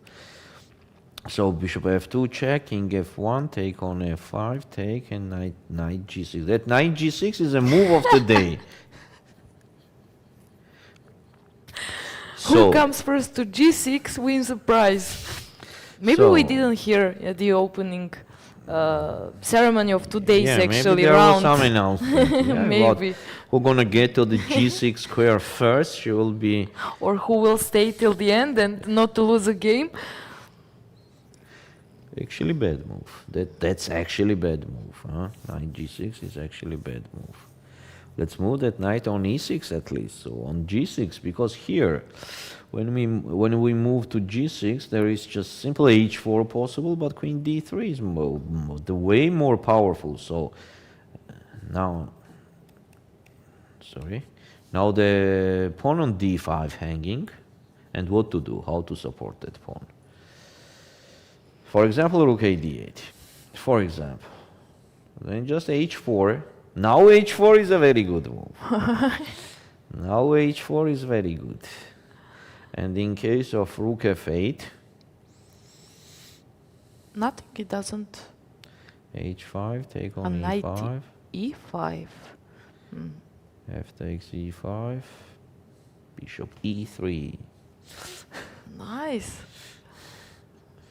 Yes, but unfortunately it's not doing anything much. Just rook h3 and nobody is happy. And just winning. They're just winning for white. Yes. I mean, knight takes e5 makes no big sense at all, as we just take on e3. And if not that, king will come to g2 and Yes, it's just game over. Yeah. Just piece up. So, yeah, white has a chance, but queen d3 also not a simple move, you know. Queen d3 Well, is I not a think simple it's the move which looks very logical, to be honest, because knight came to g6, now rook f8 is somewhere in the air and something could happen. I should continue the Vega strategy and maybe h4 immediately. Let's do it. Yeah, why not? And on rook f8, if you play rook f8, then You play, retreat yeah? the queen. Yeah, that also makes sense. But the fact is that the white has advantage. White has advantage. Let's see if anything interesting is happening anywhere. I am checking and Nothing trying much. to find Nothing something special. interesting. Maybe I will just check which board is this. Tell me the last name, please, and I will Danielian. Huh? Danielian. Yes. Let's check. White or yes, Black. I see it. Tetiana Skarbarchuk. Tetiana Skarbarchuk did a good game yesterday, as I remember. She did the draw. Okay, this is a position, but not so many things against happening. Lela. Yeah, the only thing is that knight on h6 hanging, but on the same time knight on f6 is hanging, so nobody is touching anything. Maybe slightly better for white. Okay, guys, the game goes a little bit slowly, so we hope that after our break, it will be a little bit fast things happening there and then interesting things. So see you soon. See you soon.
Hello, and we are back. Welcome to Batumi one more time. We have European Women Individual Chess Championship. I am Grandmaster Valerian Gaprindashvili and the Women International Master Sandra Djukic. We are your hosts for the next 8 more days. And we have round number 3. And we will go to the games where we hope that some interesting things will happen, at least in the time troubles. Because today is kind of all the games kind of very slow and very they are playing kind of with a high responsibility, and they are too careful of each move. And on the same time, we have to say that we see a lot of preparations in the opening, and the players are not doing any mistakes. But on 10th board. 10th board, let's go to the 10th board immediately. Let's go fast because something changed. Oh. So we were saying here queen d3 or h4, right? We were considering those moves. Instead of that, Stavroula played king g2. Yes, we are just waiting for our chessboard. Okay, perfect. And blundering knight c takes e5. Nice tactics. And game over, by the way. It's not like just a pawn, it is kind of game over. So f takes e5, rook takes e5. Now, white could not capture on e5 with the knight because of knight h4 fork. And in case of queen takes e5, it will be knight takes e5, knight takes e5. From the material point of view, white is okay. They have rook and the 2 knights against the queen. But rook e8 is creating a huge problems to white, as after bishop f4. Okay, we see that the knight could not go because the knight on e2 is hanging. And in case of bishop f4, there is g5, which is just crushing white's defense. So after rook takes e5, if queen goes somewhere like d3 to support the e2 knight, then rook, it's not so easy, you know, to go on this with black, as you need the exact and clear evaluation of the position, as black is piece down. Yeah, that's a fact. But rook f5 is a very powerful threat. Very powerful threat. Exactly. I think Nadia will see the motive, knight e5, but as you said, I'm not sure that estimation of the current position, which can actually come over the board, that she will be satisfied, either that she will know that black has it needs clear evaluation of this position, that to realize that you are good. Let's see, I think she will take a time, as she has enough time. She's even in advantage, 35 minutes against 30 minutes for Stavroula. So the current position is this. And Stavroula probably saw this, as we can see on the screen. Yeah, she thinking. covered her eyes. She started thinking on opponent's turn. Yes. Okay, let's see if Nadia will capture on e5. Definitely it will be a very interesting game. Another option for black is to play bishop e3. Of course, after that there is no advantage for black, but as an option, because there is no more options. There is no more options otherwise. So bishop e3. Let's see what white can do here. Queen d3. That queen d3 is unnecessary everywhere. So take on d2, queen takes d2. Taking on d5 is not good because of king h8, queen takes d2, and rook a d8, a huge compensation for the pawn. For 2 pawns actually, but huge compensation. Yes, actually it's better for white if this pawn stays on d5 for a while. I agree, yeah. Okay, anyway, let's see what Nadia will decide to do here. Anyway, 4th board, also we could go through last few moves which happened in meantime. Let's take a look how it was happening. So, unfortunately not knight g6. That's so sad. H takes g6 and c4. Knight c6, strong move, yes. The point is that if white captures on f8, we capture on d4, and knight e2, checkmate is hanging, and the bishop on f8 is hanging. And black is winning. So that's why white played bishop b2. Then bishop a3, a very nice move. Yes, f3 and knight c2. Here is black to move, I think knight b3, just to grab the pawn. A takes b3 and just rook h7, and technically winning position. Just exchange up. It means that Anastasia has a big advantage. So the current position is this. And we're suggesting knight takes b3, definitely, yeah, why not? Otherwise, we will be pawn down. I mean, it will be pawn for the exchange. After knight takes b3, there is no pawn. And most probably knight b3 will be played by Anastasia. Let's see, she's thinking. Still at the great shape. That's true. That's true. Okay, what else can we continue with Maybe watching? 8 board. Polyakova against Adela Djukic. She's making progress slowly, but yeah, this is what we are saying. The g5, now it is a weakness and it's an object to attack. So how to start doing some active moves and plan? So maybe e4, why not? It's quite typical thing. it is, especially when knight cannot enter to d5. And That knight, yeah, on c8 and the bishop on d7, bishop on e7, all pieces are stacked. All pieces are stacked. e4 makes sense. More than e4, we can suggest b3 maybe. Yeah, because if black captures, just queen takes b3 and I have another object to attack. This is b7. playing on two flanks. Yeah, and in case black will play b6, then I think I have even a4. Take on c5, take on c5. Black Now would not capture this this because diagonal- of queen c3, and it will be a discover horrible check. So, and I have extra pawn. I mean, the passed pawn. And if not b6 and rook a7, then just continue pressing there. But still, e4 is most logical, which I just love. Yeah. Something was played by white. Here, Yes, but I'm not sure. Maybe we should reload refresh. or refresh. Let's refresh everything. And we have e4 on the board.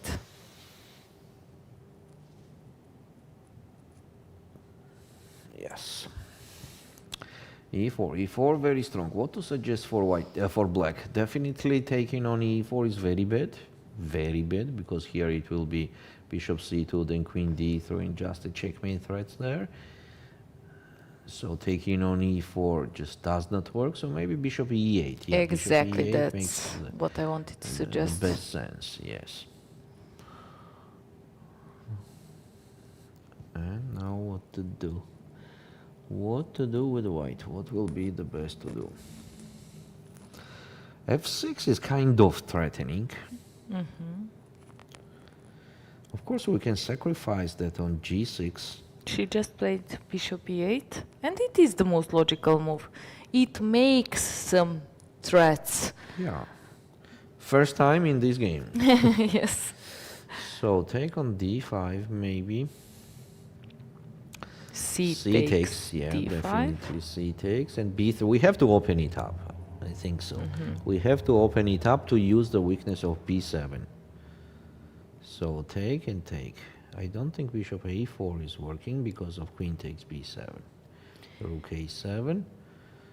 Queen b1. Yes, I will be ready to sacrifice that for sure. Yeah. That makes sense. This is interesting position because it seems like all attention should be on the king side. It seems like we should use, but there is nothing concrete. So Yes. this b3, I'm not sure that white will play b3. Yeah, It's so very maybe good then- move, but Maybe then rook somehow e1, as that rook on d1 is not doing anything anymore. So rook d1. I like rook e1. Knight a7. Try to make a life that knight. So queen d3, for example. And on knight b5, I already capture on d5. C takes d5. And f4. Exactly. If Yeah. f4 will not happen, Yeah. then we will go with b3. If it Yeah. will happen, then So maybe f4 a little bit earlier, for example, even here, f4. Then f6 works she very made well. a move. White made a move, and I'm just curious which move she decided to play. Refresh. Refresh. And she took on d5. That's obvious. So c takes d5 gonna happen there for sure. Maybe f4 here. And on f6, just knight g6. Yes. Take. And just rook e1. Yeah, that makes sense. Queen d7, just queen e3. King f7 and bishop Bishop f3. f3, yeah. That I like. So maybe black should not capture on g6 here and play some queen d7 in advance. That on rook e1 they have f5 and rook f6. That's clever. Huh? That is clever. It's much better than previous solution things, which yeah. we went through. So e takes d5 and black. Oh no, black also did the Black move. plate. Yes, she took. Refresh. C takes d5. Everything correct. But look at this. You know, they have quite big accuracy. White has 97.5 and black has 95.6. Black has 95.6. Yes. So once they missed the chance of bishop f6, we remember, and all other things, it means that all other things were okay. In the game Stavroula against Nadia Toncheva, it happened actually It happened. what we were Afraid of. afraid of in Stavroula's name. Yes, Wow. this is a bit Applause pity for Nadia. Stavroula. Yes. Applause. Oh, such a huge punch for Stavroula now. For yesterday's game. Now today also. So now she could have a feeling that if any wrong things happen in the world, it happens with her. Yeah. Queen d3. Queen d3. Yeah, we are considering this. Rook Queen d3 f8, and yes. rook f8. By the way, rook e8 is very interesting move, forcing. No, not rook e8. Rook e8. Sorry. No, wait a sec. No, not any. Yeah, just no. It seems like only move is rook f8. Yes, because if we play rook e8, then rook hf1, bishop e3, and okay, we're just piece up. Just take here. d5 pawn is hanging with check. Yes, we are fine and happy. So rook f8. Rook f8. Now in case of knight takes e5, there is knight h4 check. King. King where? King h3, queen e6. There is check. queen e6. Okay, this is... She just made a move, and by Stavroula's face expression, I don't think that Nadia made a wrong move. No, she played Wow. not. Wow. That's actually wow.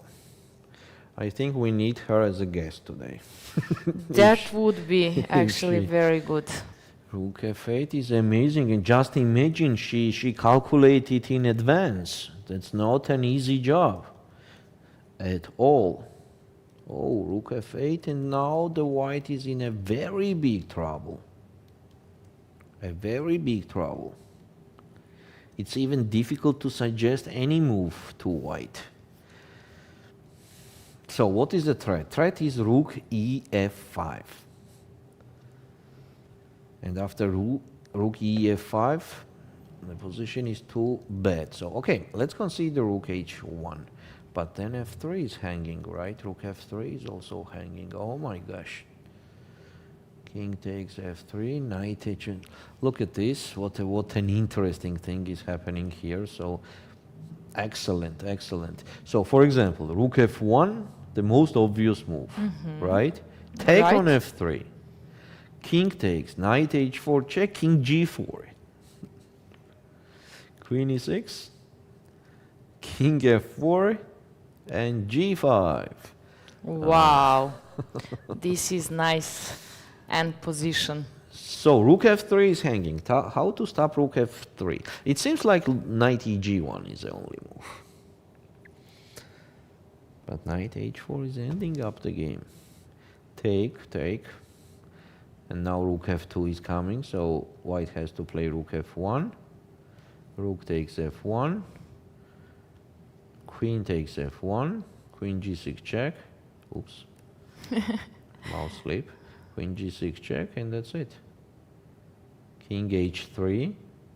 Rook h5. Even when it was mouse slip, it was okay and fine for black. That's bad news. So, wait a sec. What does it mean? That game is over? I mean, there is no chance at all to do at least something. To fight back. Which moves we considered for white? Can you... Knight g1 and rook f1. And knight d4? Knight e d4, right? In case of knight e d4, bishop takes d4, and we... Aha! Still knight h4 is coming. So, in case of knight takes d4, knight h4. King g1, just rook e4. Or rook e2. Oh my gosh. Look at this, rook e2. Bad news Yeah. for Stavroula and all people who are actually cheering for her, because I could see in comments. Okay, I think I got one idea, defensive idea. This is h4. Now rook f3 definitely does not work, because I will just capture with the queen. And knight h4, I will just capture this also, and I'm great here. Actually, your idea is doing two things. We cover this h4 square, which is in any variation like this knight h4, but also g5 square. So, and one more thing, Sandra. Rook h3, one more resource, defensive resource. Rook h3. I like this move h4. So on rook ef5,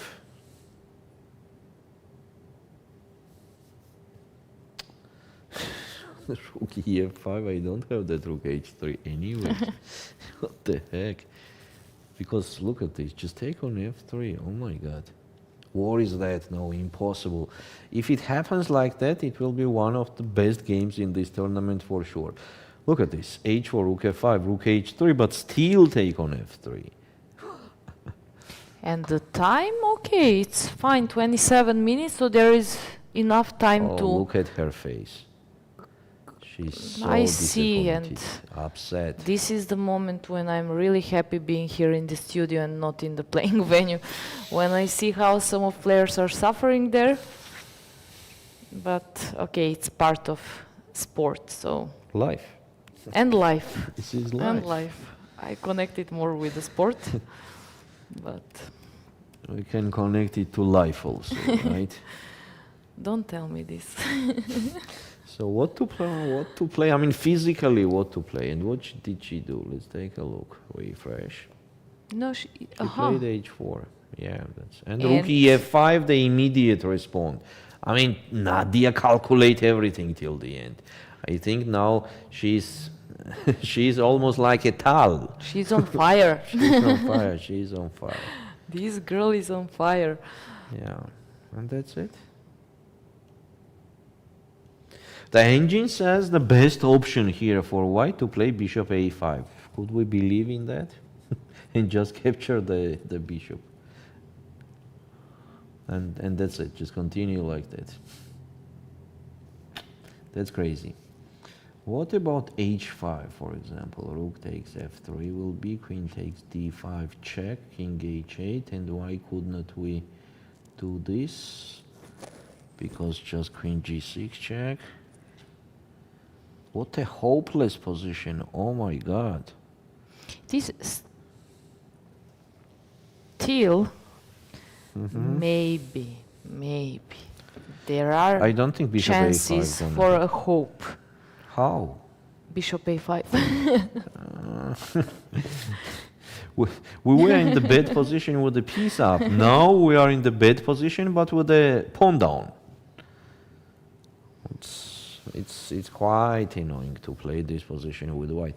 I think Stavroula will take her time because, you know, again, another clever words that I hear somewhere with somebody, from somebody smart, that, for example, the suggestion for the players who are getting in the time trouble often. So you can think a lot only in two options. One, if you think you are winning, and second, if you think you are losing. Any other time, you have to be a little bit fast. So now it's a time that Stavroula understands that maybe she's already losing, and I think she will take a time. Here we can take a look at other games, as Stavroula gonna take her time. Let's do that. Let's take a look at Sabrina Vega. What happened there, since we did not review? Knight takes b3, yes, knight takes b3 happened there. That's board number 4. Take on b3, rook f8, all correct. e5, another bad move, and d5. Here we are. She did not play d5 in the opening, but she played still on the correct moment. And it's good that it's correct moment. He takes b5, b4. Rook a3 to prevent knight b3. This looks very hopeless for white. Yes, I think here nothing is to even analyze and review, because the position is completely technically. Try with rook b1 actually, not rook on the open file, but rook b1 with idea knight b3, knight c5, just to try. It's my last try. Yeah, that's actually that rook a3. I'm not sure about rook a, so I will put it on a4. That you have no knight b3. Then there is no try. Okay, let's go back. Actually, black could play that immediately. Rook a4. Why not? Why not rook a4 immediately? Please explain it to me. Because of knight b3, which is not dangerous at all. But it's like this way. It's even better, maybe. Rook a3 to. Yeah. It's just winning. Well, the bad part is also, in case I need, I can capture on f6, sacrifice that, and then play king f7. Okay, position is completely winning. Let's take a look at the first board, where Ulviyya a little bit improved her position.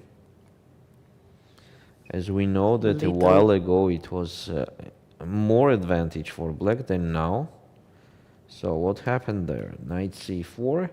And instead of b6, Josephine decided to play bishop e6. It's very interesting. Is it Josephine in German, or it has to be Josephine? I think Josephine. Josephine. In Spanish, it's going to be Josefine. Josephine. Okay. Yeah, because why I am mentioning that kind of often, because sometimes when somebody is pronouncing your name, it's not the same that it is origin. I mean, the pronunciation could be absolutely different. Yes, I agree. So, bishop e6, take on bishop e6 was not the best option. Queen c7, but Josephine does not want to put that queen on c7 ever, so that's why she played bishop e6, take on e6, knight takes e6, and now seems like white is even better. So let's see what happened later. Queen a3, a small error. Instead of that, rook a d1 and knight d6, definitely. Yeah. How simple it looks like from this room, huh? I mean, rook d1 and knight d6, why not? I mean, just one reason, please. Why not? Rook d1 and knight d6, why not? I'm trying to find answer on your question. And to be honest, I don't see. Okay, queen c7, yes, or either queen e7, but queen c7 it looks Queen like... c7, knight d6 anyway. Now you can't take on c3 because of bishop e6, and okay, let's play this position. I agree with white to play this position. Definitely I agree, and I have a big advantage because b7 pawn is also hanging. So, I mean, isn't it just excellent for white? It is. I am surprised with decision of playing bishop e6, to be honest. Bishop? Bishop e6, the previous move. Here, right? Yes, right. Yeah, why bishop e6? Just play The queen position c7 when, and where you can choose to move the queen or... then b6 and then bishop b7. Yeah. Okay, maybe I'm wrong, but I have a feeling that black is super okay for draw. Yeah. Because yes, they're trading the probably pieces, with the move trying bishop to make e6. try to make it super clear and super simple. Okay, queen a3, not a good move. Queen c7, b6, another strange move. Queen c5. Oh, what a strange decisions. But why?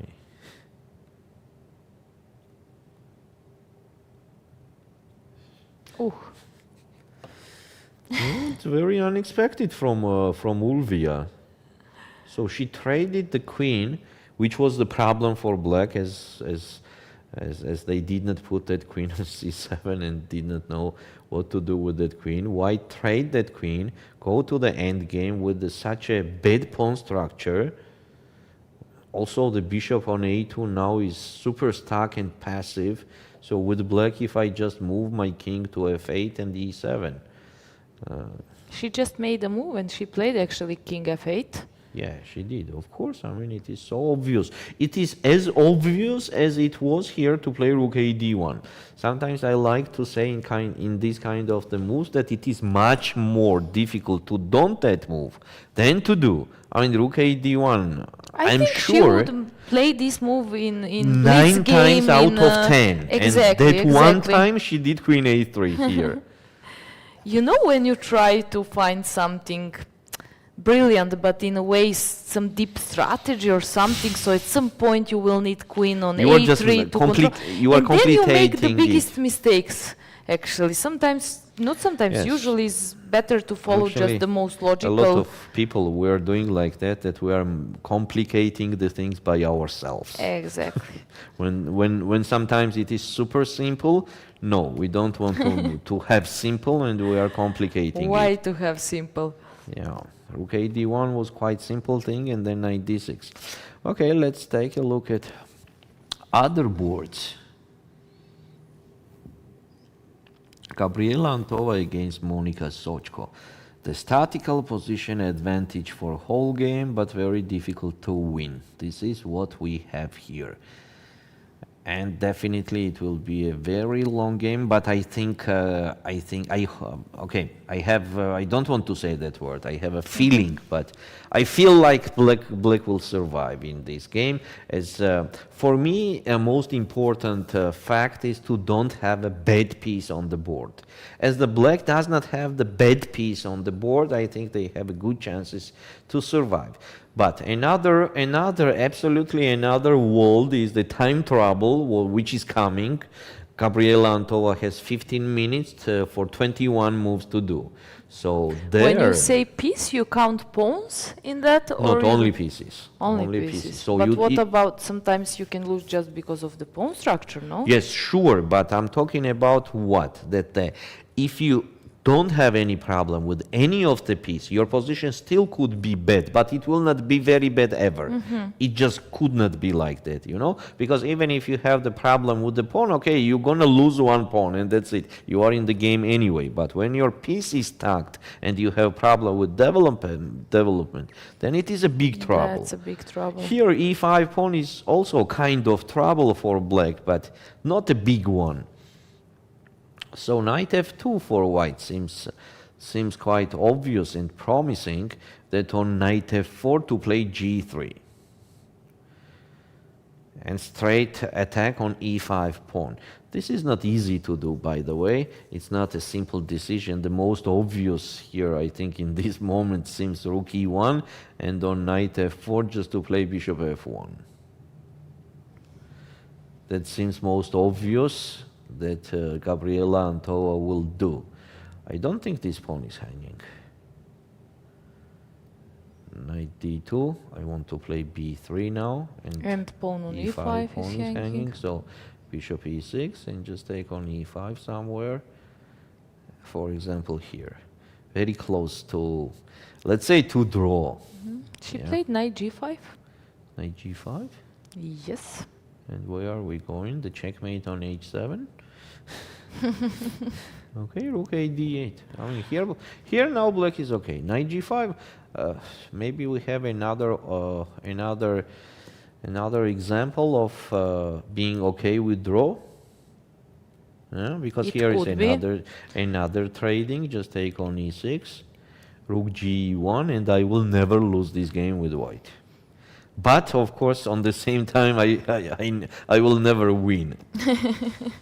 Yeah. Yeah, it seems like that.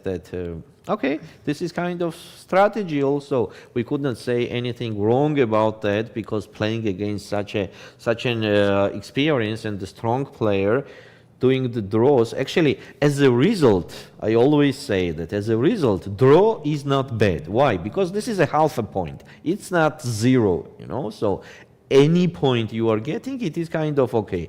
Mostly when you are playing against a higher rated, stronger, I mean not stronger, let's say just strong, very strong opponent and very experienced opponent. So maybe Gabriela is just okay with draw and it is quite okay decision. Maybe she also realized that she had to have some advantage in the opening, but she missed obviously something, and then you're even satisfied with the draw because you missed your opportunity, and maybe it will not happen the same till the end of the game. Yeah, knight takes h7 does not work. Just to mention that we could not gain the pawn there. After knight f4, we are not gaining anything. We are losing. As bishop, when the bishop moves, it's just a fork. And game over. And the h6 was played by Monica? Really? Yes, I think so.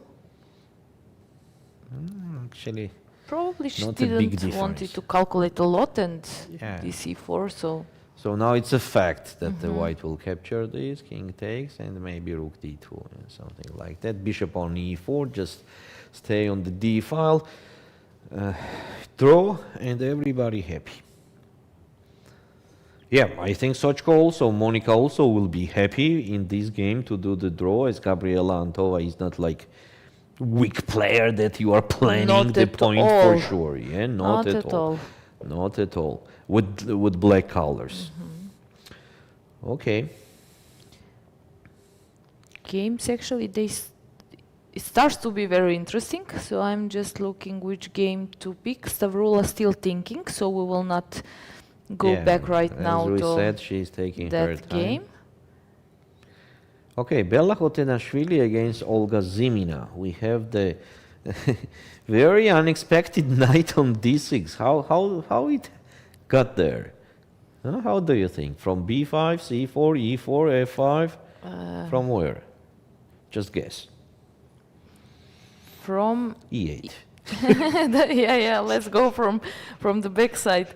I don't know, to be honest. I'm just thinking from c4, let's say. You think c4 either c4? e4 is the most I logical. think knight e4 and c5 happened. And black played d5. d5. And that seems kind I'm of trying more. to recall because we went to the Let's take a look. beginning of the game. Yeah. it was e4, like yes. Knight was on e4 and one on d5. c5 and knight d6. Check. The check on the 17th move. This is a big achievement. f3. Yeah, white is better. Yeah, white is definitely better. Now e5, pawn is hanging. d4 is an interesting move. And we could not capture on d4 because of the discovered check and queen is hanging. So here we can do just queen d3. Slightly better for white, slightly better. On the same time, black also does not have any big troubles.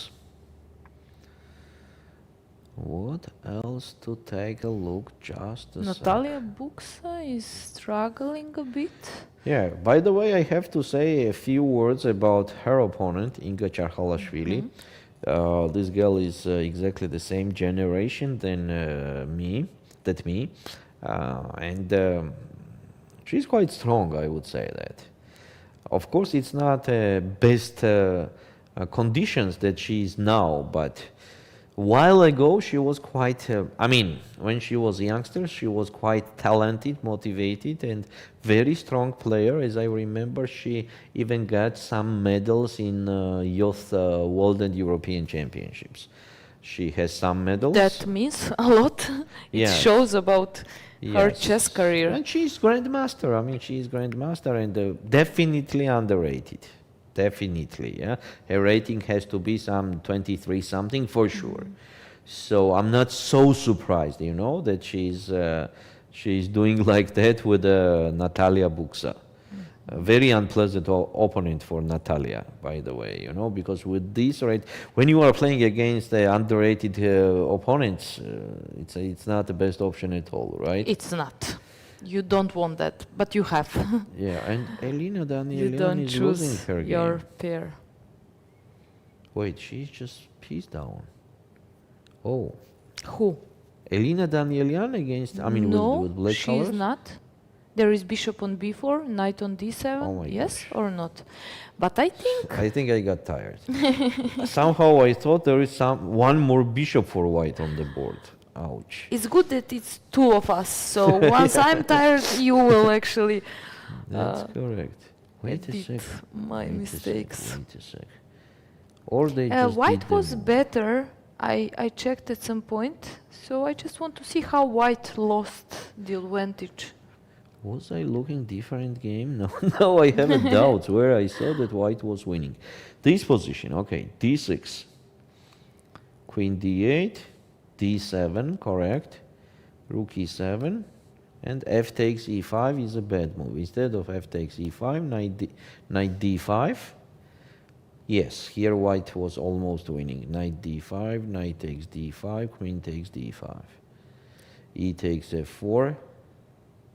And just rook d1. Yes, with that pawn it has to be losing. Yeah, for example. And it was logical to play knight a5 d5. somewhere. No, then queen takes a8 is hanging. So we have to move the rook The rook, but where? to support that pawn. I don't know. And queen c6. And now queen c8 is a Queen threat. c8 is coming. Yeah, this is actually And there winning. is actually queen c8. Aha, there is no bishop a5. I thought maybe somehow there would be still hope, but white didn't play knight d5, and in meantime she actually lost her advantage instead of increasing the same. Just knight takes d7, that pawn gone, the beauty of our position. Knight d5, now it's too late. Oh, by the way, Sandra, here black has only one move to equalize the position. So that is the move that Elina has to find. Otherwise, the position will be very bad. For example, if we just move the rook, then knight takes b4. And d7 is... C takes b4 and d7 is hanging. So the only option here is to take on e5 like this. Knight takes e7, queen takes d1, rook d1. knight g6 check, yeah, to make a little bit, you know. Yeah, to bring the knight to g6 instead of Knight being takes to G6, e5. rook takes d1 and a5. Definitely I will not lose this with black, yeah. Later I can guarantee my knight on e5. I'm sure I'm she not will even find worse. it. Because actually there are not a lot of choices, so That's what I wanted to say, yeah. she If will not rook find takes it. e5, then what? Physically. Actually, if not, knight takes sorry. e5. Then, yeah, rook takes e5, it's just losing immediately with the same reason. This, and then take on d7. So there is no options. There is no options at all. Maybe knight takes e5. This is what is she thinking. Oh, sorry, rook takes. No. I mean, knight takes e5. Yes, this is what is she thinking about, and she will do that. There is no more options. Let's see if Stavroula made a move. And she did. Bishop g5, the move we didn't consider.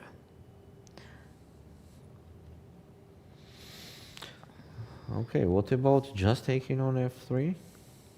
Her plan is, I guess, to take queen f3 and... Give the queen? Maybe first on d5 then. Well... But then rook f7 is possible. Okay, so take on f3. I don't see any other option. You're right. And hoping to survive here as we have the pair of the rooks against the queen, but after h6 I think we have to resign. And same knight h4 is coming. Same knight h4 is coming. Yeah, that's just game over. Rook f1. Last hope. Take on g5, take on g5, and the same knight h4. Oh my gosh. So you see, knight on g6 won the game today. Yes. We were And saying so much bad words about this knight what but... In this case, it works well. So she did rook f3. So let's stay a little bit on this game.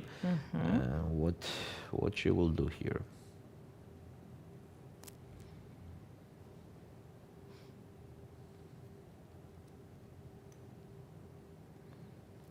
That's definitely a very bad position. There are any other options? I don't think so. Yeah, it does not look like that. Just that there is queen any f3, other queen d2, queen d1, but she made a move. Queen d5.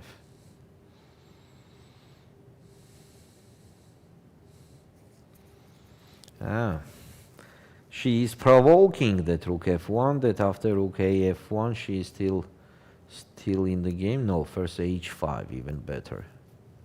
Yeah, here she is in the game. So king h8 maybe then. That seems even stronger. And from all we could see from the start of this game from Nadia, I guess she will play king h8. But let's see. It can happen. Sometimes it happens. You play brilliant game and then you relaxing a little bit. That's the problem with chess. You can play brilliant game, 50, 60, 40 moves, and then just one mistake, and it's everything is changing. Yes. Let's see. Okay, Nadia has the time. I think she will use her time. She will use her time here. Let's take a look at other positions. Oh, here the things happened. Here the things happened. So, yes, we stopped on king f8. Yes, we stopped on king f8, and let's see what happened here. Rook b5, rook ac8, okay, knight a5, okay, take on c3, okay, knight b3, oh, and knight c5. So, draw. Yeah, it's just a draw. I think Josephine just wanted just clearly to do the draw. No, actually, you know, this I understand that when you are playing such a strong player, Ulviyya Fataliyeva is definitely one of the strongest players. When you are playing with black, she won one Europeans. Yes, when you are playing with black against such a strong player, definitely draw is a good result.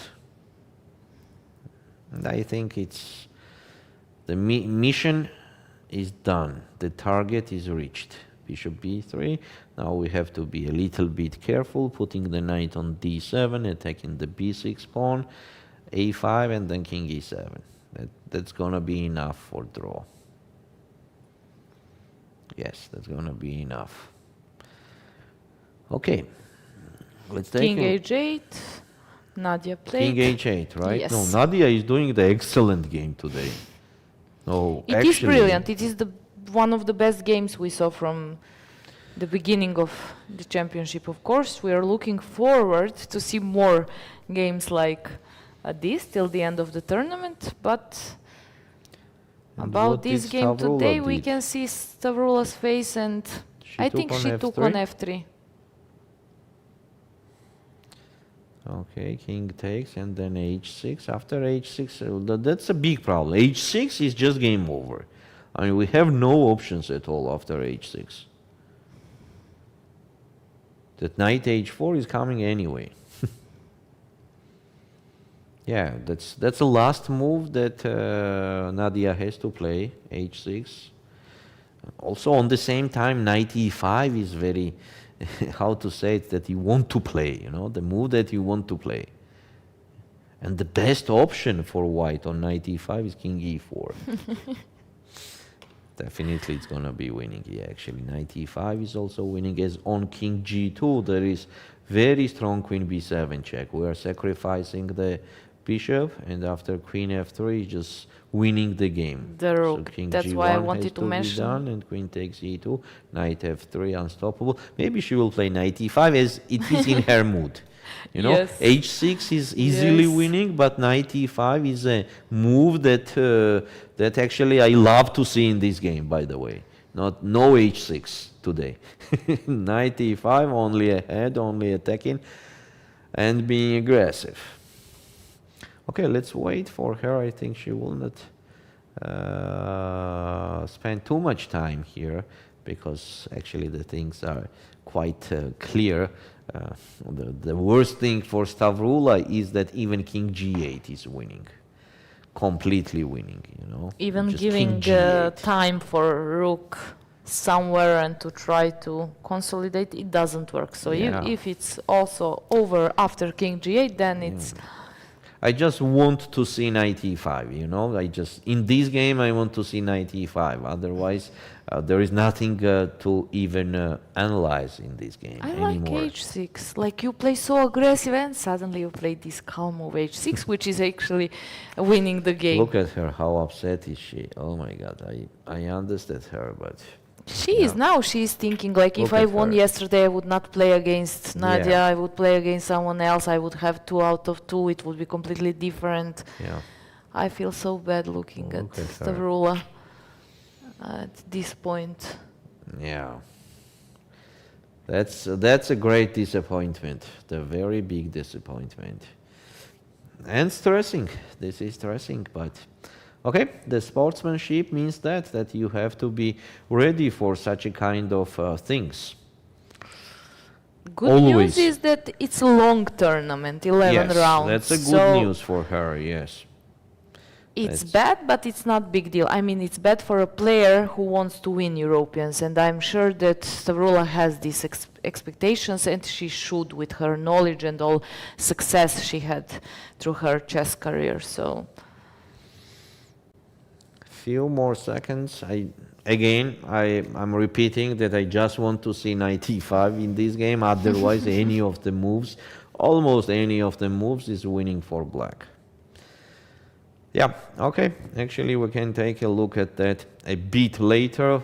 The main thing is that the position is completely winning, and well done for Nadia. Well done. We will do our best to have her as a guest today. So we are doing the short break, and we will be back soon. Stay with us.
Welcome back, guys. We are following European Women's Chess Championship, and I have very special guest, Anna Maria Kazarian. She just won a game. Congratulations. How do you feel?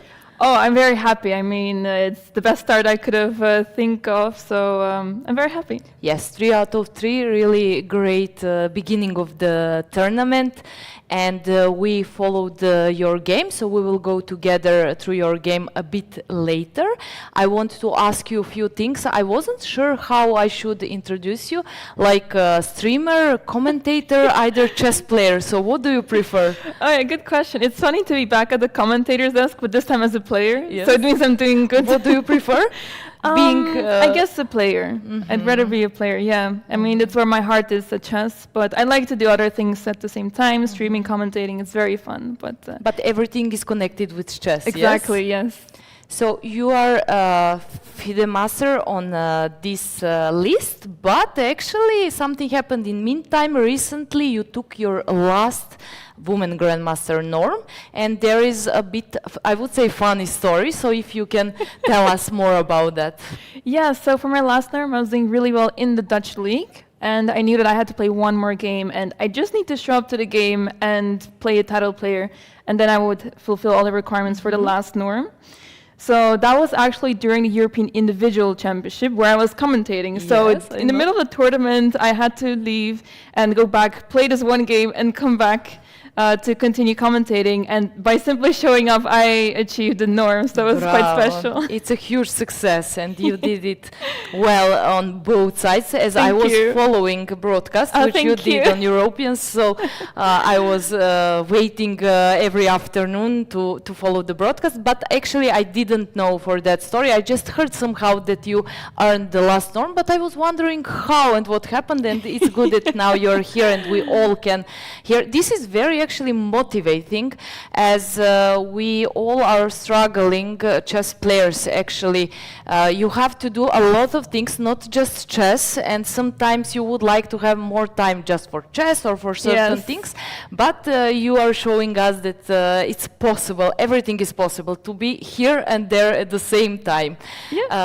So far 3 out of 3, you made some great performance, which is almost 2900. I hope the coming here in studio will bring you luck, so we will hear you at least one more time here. Now we can go through your today's game to see what happened. And yeah, so I'm playing Michalina from Poland. She's very strong. I believe she won the Polish championship twice, so I knew that she's not to be underestimated. She started with e4, e6. This was my, I was sure she would play e4, but then she played e5, and I did not expect this because she usually played other lines. So you didn't prepare that at all? Well, I did check my files just to be sure that, okay, what I do against this line, because you never know. People often change their lines, even though they play one specific line against the French. Most of the times, you still notice that they keep switching lines here and there. So I'm used to this, and that's why I still checked my lines. But even then, I was still not sure how to proceed. So yeah, I did have an idea, but I didn't quite remember where to put my pieces exactly, so I just played what's normal. And then here in knight h6, this was part of my preparation, but I didn't remember if my queen was supposed to be on b6 or should have played knight h6 earlier. But I think it's fine, and I it's guess part of French defense. Usually this knight goes to h6, either e7 and then f5. yeah. Yeah, so I usually play knight to e7, so that's why this was slightly new to me. But I did think that at least with knight h6, it's creating a sort of different game. And I still want to go to f5, but I have more options, and she also has to consider bishop takes h6 if she wants to go spend to some this. time. Exactly. So it was kind of a practical decision to go into something new. And yeah, she did spend quite some time. D takes e5, bishop takes e5. I also calculated this, or expected this even.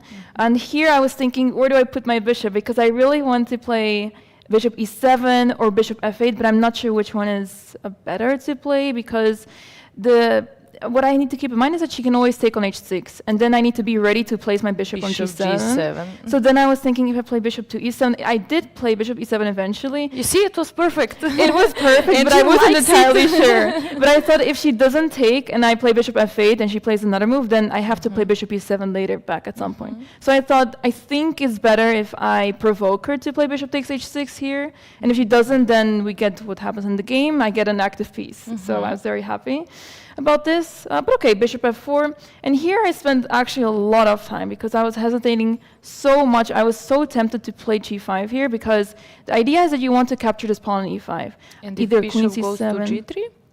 If bishop to g3, I was thinking h5, and I'm attacking this bishop, and it doesn't have many steps. Even after h3, I was thinking You h4. can play h4, Yes, and I really like my position here. It would be triple pawns, yes? Oh, yeah.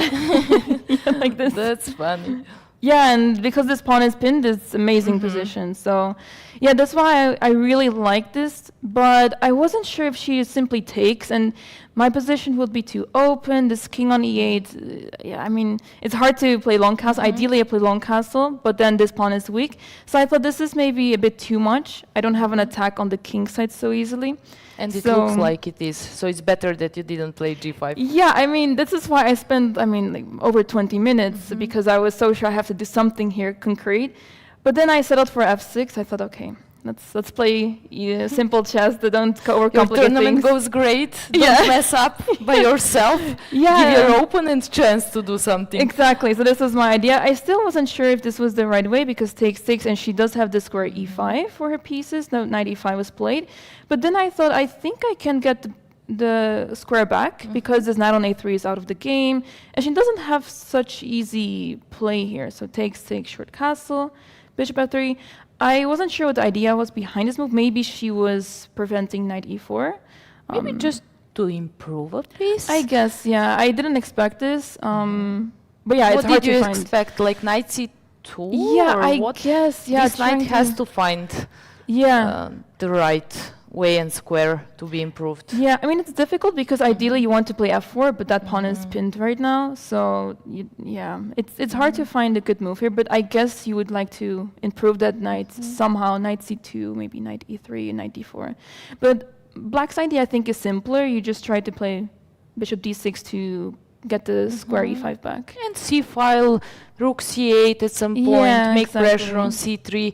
It's more clear plan than white's. Yeah, exactly. So I thought because my play is simpler here, it felt like a success, although anything can still happen. So bishop f3, rook c8, rook b1, and yeah, bishop d6, simply obtaining the e5 square back. And here's c4. I did see this move before I played bishop d6. At first I thought it's just blundering the pawn because I have queen a6. Maybe she missed this, but I also missed queen c1. So I was not sure what was happening at this point. Actually, the c4. Yeah, I'm not sure who missed what now, but I thought, okay, it's getting really interesting. And optically speaking, something feels wrong about my position, but because I'm up a pawn, I feel like there has to be something for me. And worst case, maybe it ends up in an equal position, but I like my chances here. If I get to play e5, then this bishop gets active, and this bishop is not really able to do much because after b5, I play queen d6, with the idea that if she takes on b7, I have knight g4. So it's checkmate. Very so nice. she has to defend. And then queen b6 with the idea that I attack the bishop and f2 pawn. So let's say she takes here, then I have rook takes f2, and it's going to be And it's checkmate. game over. Very nice. Yeah, nice so combination. that's why I was happy if she would take on b7. But okay, then the question is still, can she take on c4? I thought it wasn't so good because queen d4, I think, and if rook b4, I think there's knight d5. And It looks like there is something, but it can happen that you have a feeling there is something, Yes. and actually there is nothing, Yeah, according true. the engine. It's True. different when you play the game over it's so the much board. easier when you Yeah. see the computer evaluation. But yeah, I did calculate those variations, and I thought, okay, like I think this is good. Maybe I'm missing something, but this looks fine. So yeah, that's why I thought she cannot take those pawns, which is a good sign. Rook d1 makes sense, and here queen c5, because once again, if she takes the pawn, there's a lot of pressure on the pawn f2. So I kind of provoked her to play rook d1, so that f2 is also a bit weaker now. Actually, now it's good for white that bishop is on f3. We were wondering why she put it a bit. I don't think that True. she had this deep strategy and she knew that you will play f6, but all of a sudden this bishop is somehow preventing some threats on f5. It's helpful, yeah, exactly, because my knight cannot really move forward, but maybe I get to play knight d5. So queen e3. Yeah, it's difficult, I think, to play here with white. I mean, it's... It is, and you see from, I don't know which move, but knight stayed on a3. True, the whole game. So something is wrong, obviously. Yeah, it's just, yeah, this knight is misplaced. I mean, in some lines in the French, this knight can be really annoying with knight a3 and then some c4 push, but in this game it didn't turn out Either well. knight b5 is sometimes threat to enter to d6. Yeah, exactly, yeah. But it didn't work out in this game. It didn't. Yeah, so yeah, that's tough. But yeah, here already very tough position. I simply want to play c3 and knight d5, or maybe e5, e4. I have so many options, so yeah, I still have 20 minutes here, so I thought, okay, it will be fine somewhere. For me, sometimes it's real problem when I have so many options.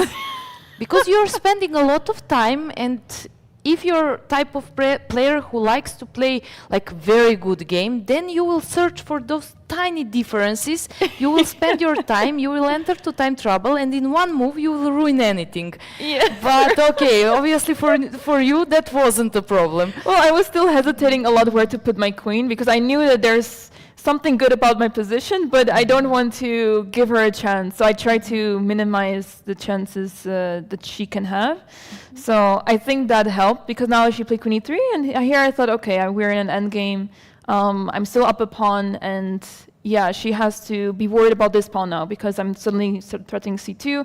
This knight is still bad, and if this knight defends, then b5 gets weak. So yeah, it's just a very difficult position for white, I think. So she played rook here just to defend b7, and also prepare rook c8 in case that's necessary. Rook d6, that was interesting, but here I figured that, so her idea is obviously to play b6, but I thought, okay, I play g5, because this bishop is just, yeah, turns out to not be so good because it doesn't have many squares. At the end of the story. Yeah, so after b6 takes, g4, she did capture on b7. Would come after bishop b7. Right, yeah.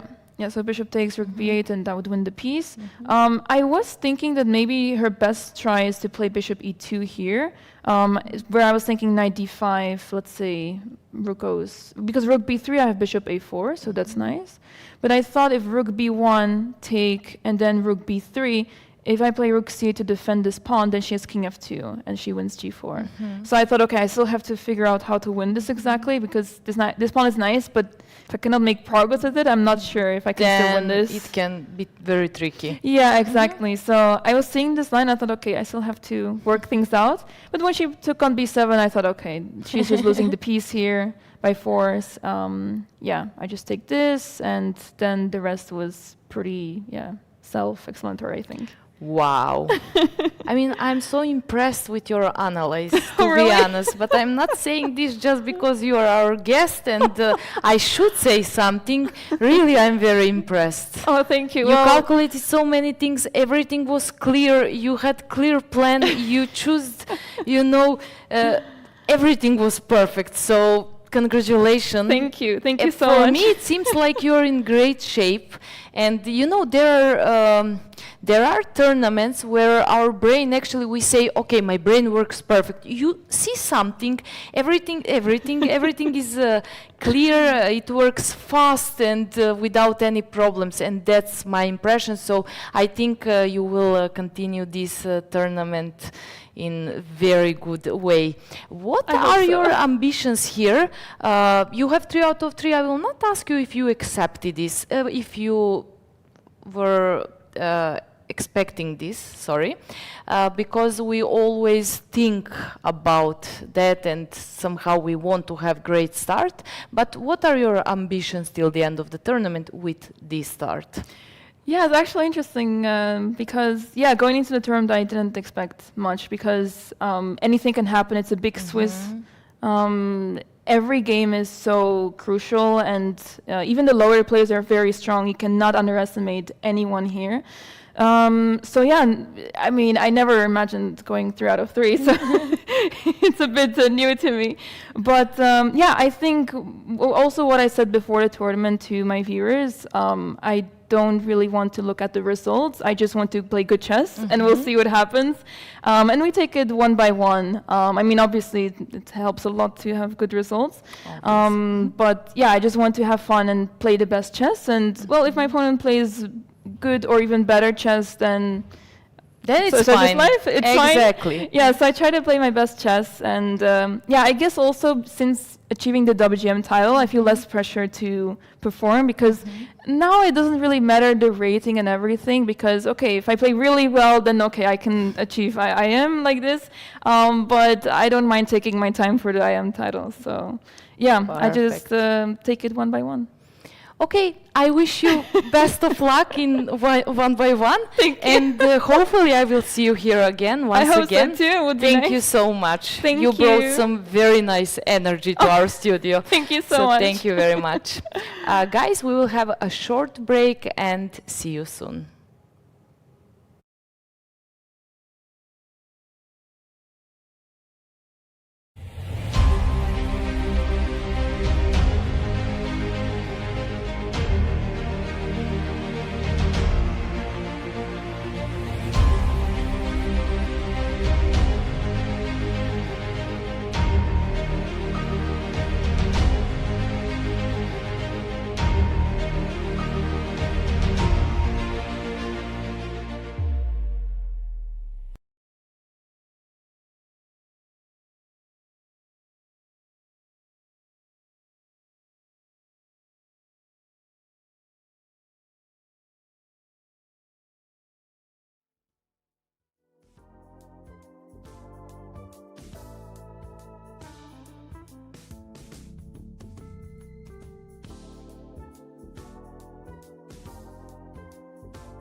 Hello one more time, and many thanks to our guests that we had, and I'm sure it was a nice time to be with you guys. It and was. And the game also was interesting. Now we go to our games that are still left. By the way, we already have a lot of results. If you did not announce already, Sandra, I will shortly announce the results. As on the third board, Ulviyya Kielbasa won Sofia Hryzlova. Then Sabrina Vega lost with Anastasia Natishin. Gabriela Antova, Monika Sochko draw. Michalina Rudzinska lost against Anna Maya, that you already know. We had Anna Maya in our studio. Then Yana Schneider lost against Gulina Aydin. Varvara Polyakova won against Adela Velikic. Stavroula, we already know that she lost against Nadia Toncheva. And some other games left. Let's start with the first board, where we have Ulviyya Fataliyeva against Josephine Safarli. Josephine has a better position almost during the whole game, and now we have this position on the board where Ulviyya does not have any troubles. I hope so. The only thing here to calculate and pay our high attention is, I think, E3 move. That could be kind of small blunder, but definitely there is nothing so dangerous for white. So point is that if king takes on E3, after rook H3, F3, Knight F5, Knight even F5. before. Or even before, that's also possible, Knight F5 immediately. So white has to play bishop D5 here.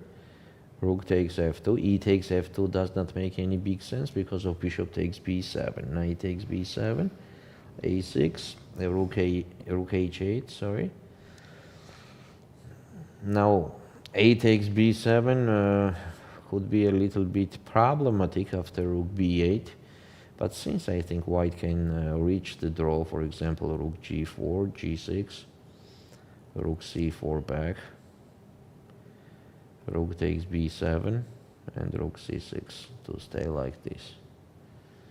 And the black could not improve. That's a problem. But still, that will not be easy, so we have to find out the easier way after A6, rook H8 for white, so maybe rook C4 immediately.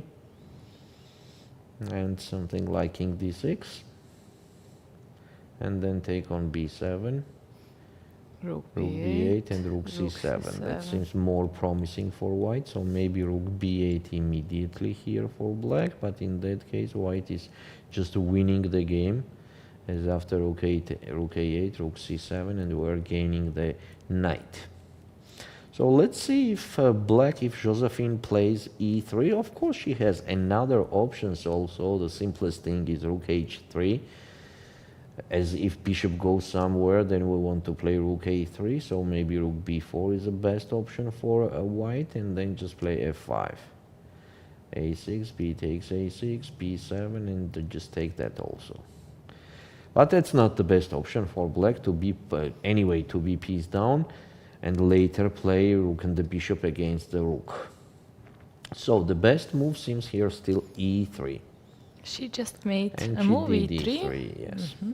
Now white has to play bishop D5 to create the threat of taking on B7. Do you think Ulviyya didn't realize that E3 move was kind of tactics? Yeah, she's a little bit surprised. It could happen. She's, yes, on the 4th hour of playing, actually already on the 5th hour of playing the tough game, everything could happen in the head. Yes, good thing is that this will most probably not affect on the end result, as there are some options for white. So even though she maybe missed it, still game is in progress and everything is okay. Yes, everything is under control. Yeah, so but still bishop D5 is the best move. Also another option is to play rook D3. Rook takes F2, king takes E3, and rook H2. But later, if you want to improve, you anyway have to put the bishop on D5, so why not to do it immediately, right? So bishop D5 is the most obvious move. Actually, Ulviyya has enough time to consider which one is better, so let's go to the next game. Here we have Mai Narva against Charis Peglau. Rook B1, so Mai Narva is pawn up, piece is also better, king is also better, so it allows us to say that technically the position is winning for white. We can just simply improve the king and then push the c pawn, so like king e4, and then somehow push the pawn till the end as much as we can.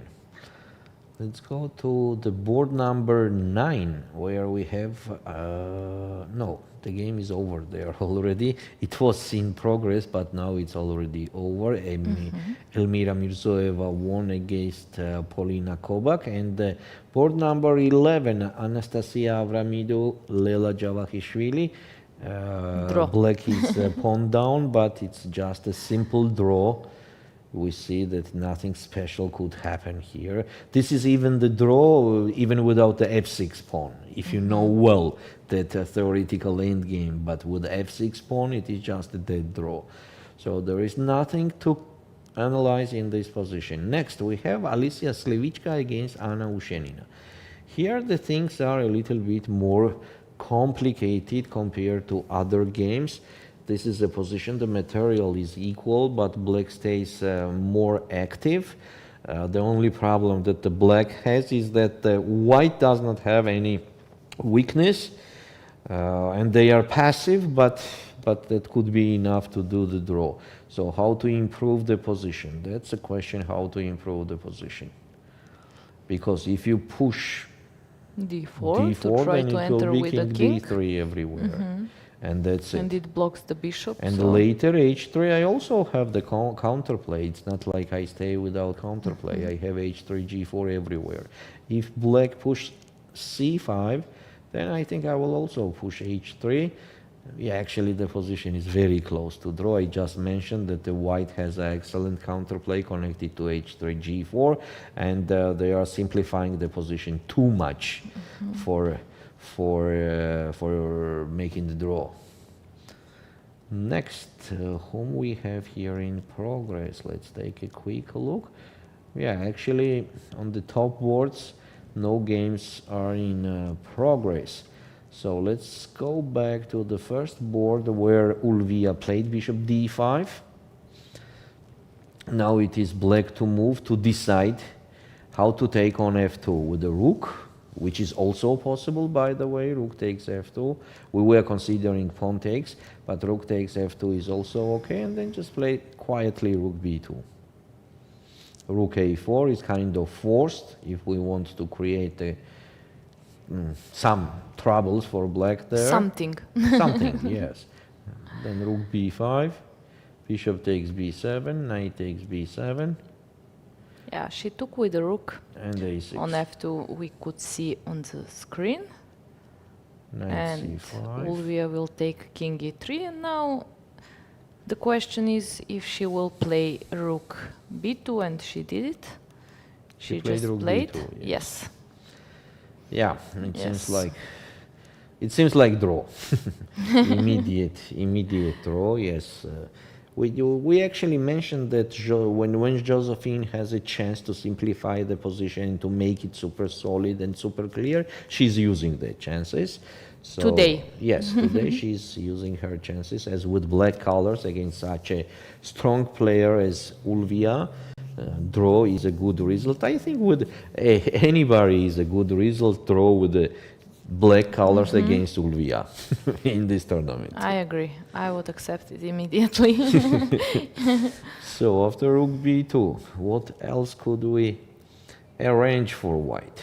No, I think rook a4 is just the best option, yes. So let's continue that line. Rook a4, rook b5, bishop takes b7. There is king d4 also, but it makes no sense because there is knight f5 check. Yeah, so king d4 makes no sense. Bishop takes b7. Yeah, rook Yes, here you a4. are. Knight takes b7, a6, and here is just amazing knight c5.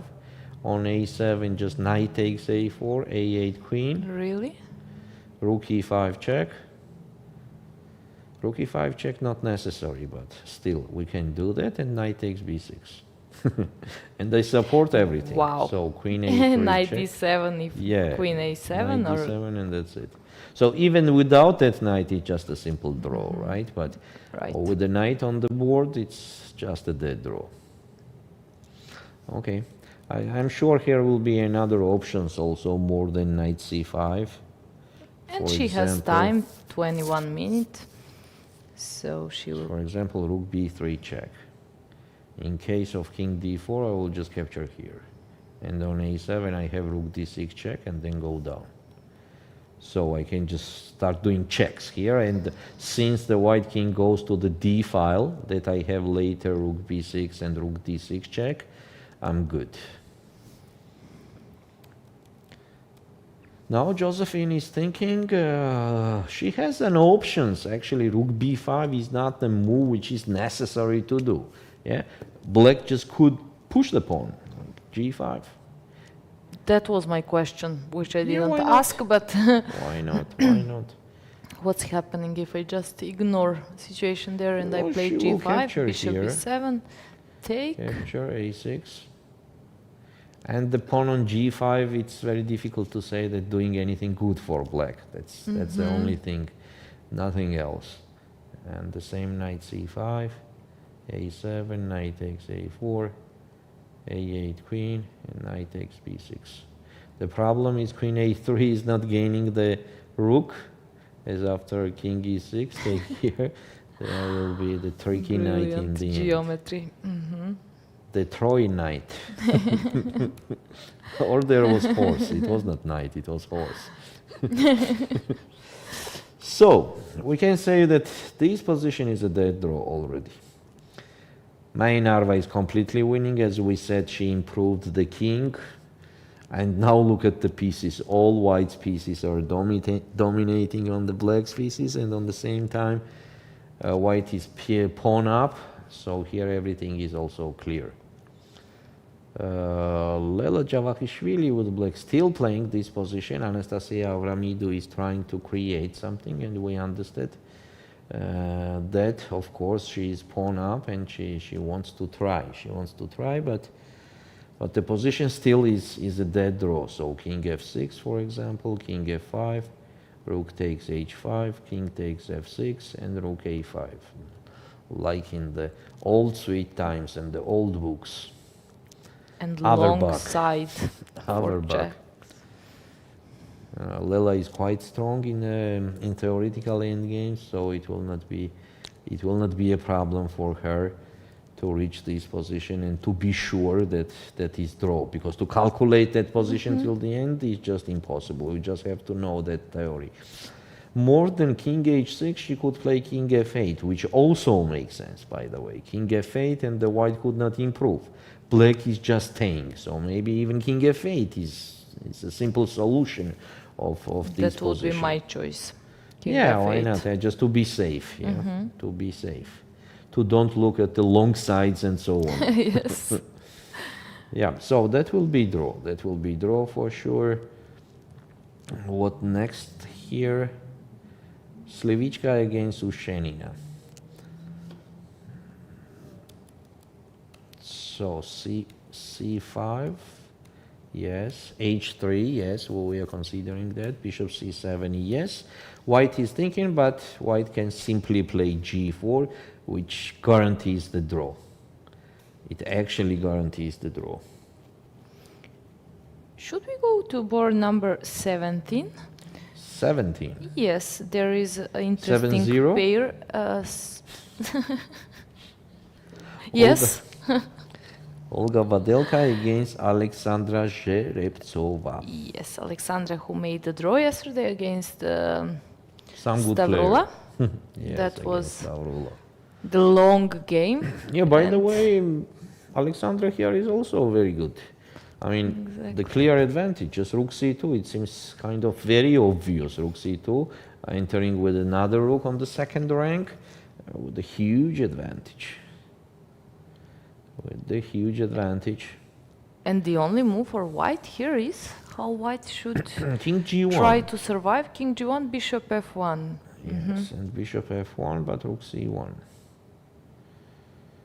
And still, Threatening knight c3. oof, a lot of things. I mean, the position by itself is just Yes, excellent. I yeah? saw that there is advantage for black, so it was interesting to take a look what's happening there. Big advantage for black. Oh, that will be a great achievement for Alexandra if she wins this game. Yes, she would be on 2.5 out of 3. Just excellent. Okay, and Ulviyya capture on... so the same thing, exactly the same thing happened, what we are considering. Bishop takes b7. Josephine is a little bit uncomfortable, but all is good. All is good. She has even the options. She has even the option of taking on a5, people. This and knight c4 check. What did she play? Rook a5? Yeah, she captured on a5, so she hears us immediately.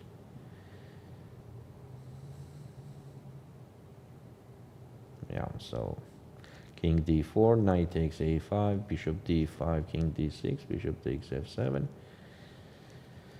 Agreed on draw. So what did they do? Yes, king d4, I mean the same, exactly the same happens what we were talking about. Bishop d5, yeah, king d6, take on f7, should be done. And Josephine did Yes, what she wanted. She did it. Exactly. She was fighting all the game, and she reached the draw. I mean, she played good game. Yes, from that point of view, yes, definitely. Definitely. Yeah, that's an agreement, yeah. And there is a small talk. They're both laughing. What? Ulviyya showing like she missed something, or I cannot believe I we did didn't see this. anywhere that. It would be good that we can hear them, but it's impossible. Maybe here it was something happening. Knight b3. No, actually nothing special. Rook c2 was a strong move for black, and black played knight c5. That I understood, but rook c2 is not also like we're winning and that's it. Just g3 or h3, yeah, maybe h3. Black has advantage for sure. Black has advantage, but it's not like a huge blunder or something. Okay, so first board draw. Mai Narva is completely winning. 11th board, yeah, king f8 and dead draw. This is also, maybe they already agreed, you know, after g4, or no, they are still playing. They are still playing, and it doesn't look like they will agree on draw Yes, soon. but you know, the position is so simple. Yeah, after g4, mostly after g4, where everything is trading.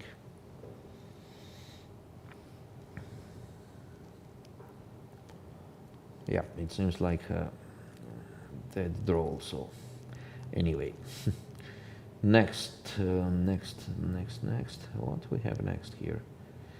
The first 15 board. Okay, I think Elina Danielian no, not even survived, but she is trying to win the game. But it's just. Bless you. Sorry, thank you. It seems like complete draw also. Okay. Let's go back to Mai Narva, but there is nothing to go back. It's absolutely winning.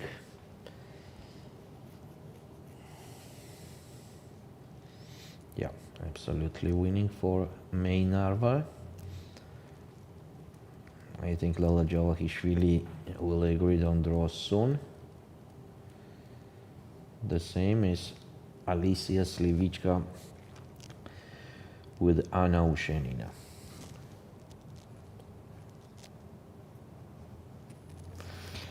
Okay. Yes, okay, we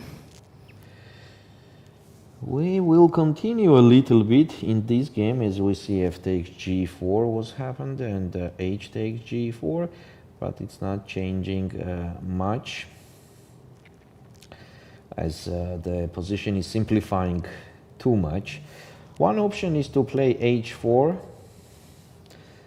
but in this case white has enough counterplay to survive, to save the game. That is g5. after h4, yes? Yes, g5. Here g5. Sorry, that something happened already. Ah, bishop takes f4 happened. I wanted to play. what happened here? Yes, f takes g4, h takes g4, bishop takes f4. Yeah, now just bishop takes f4 is quite enough.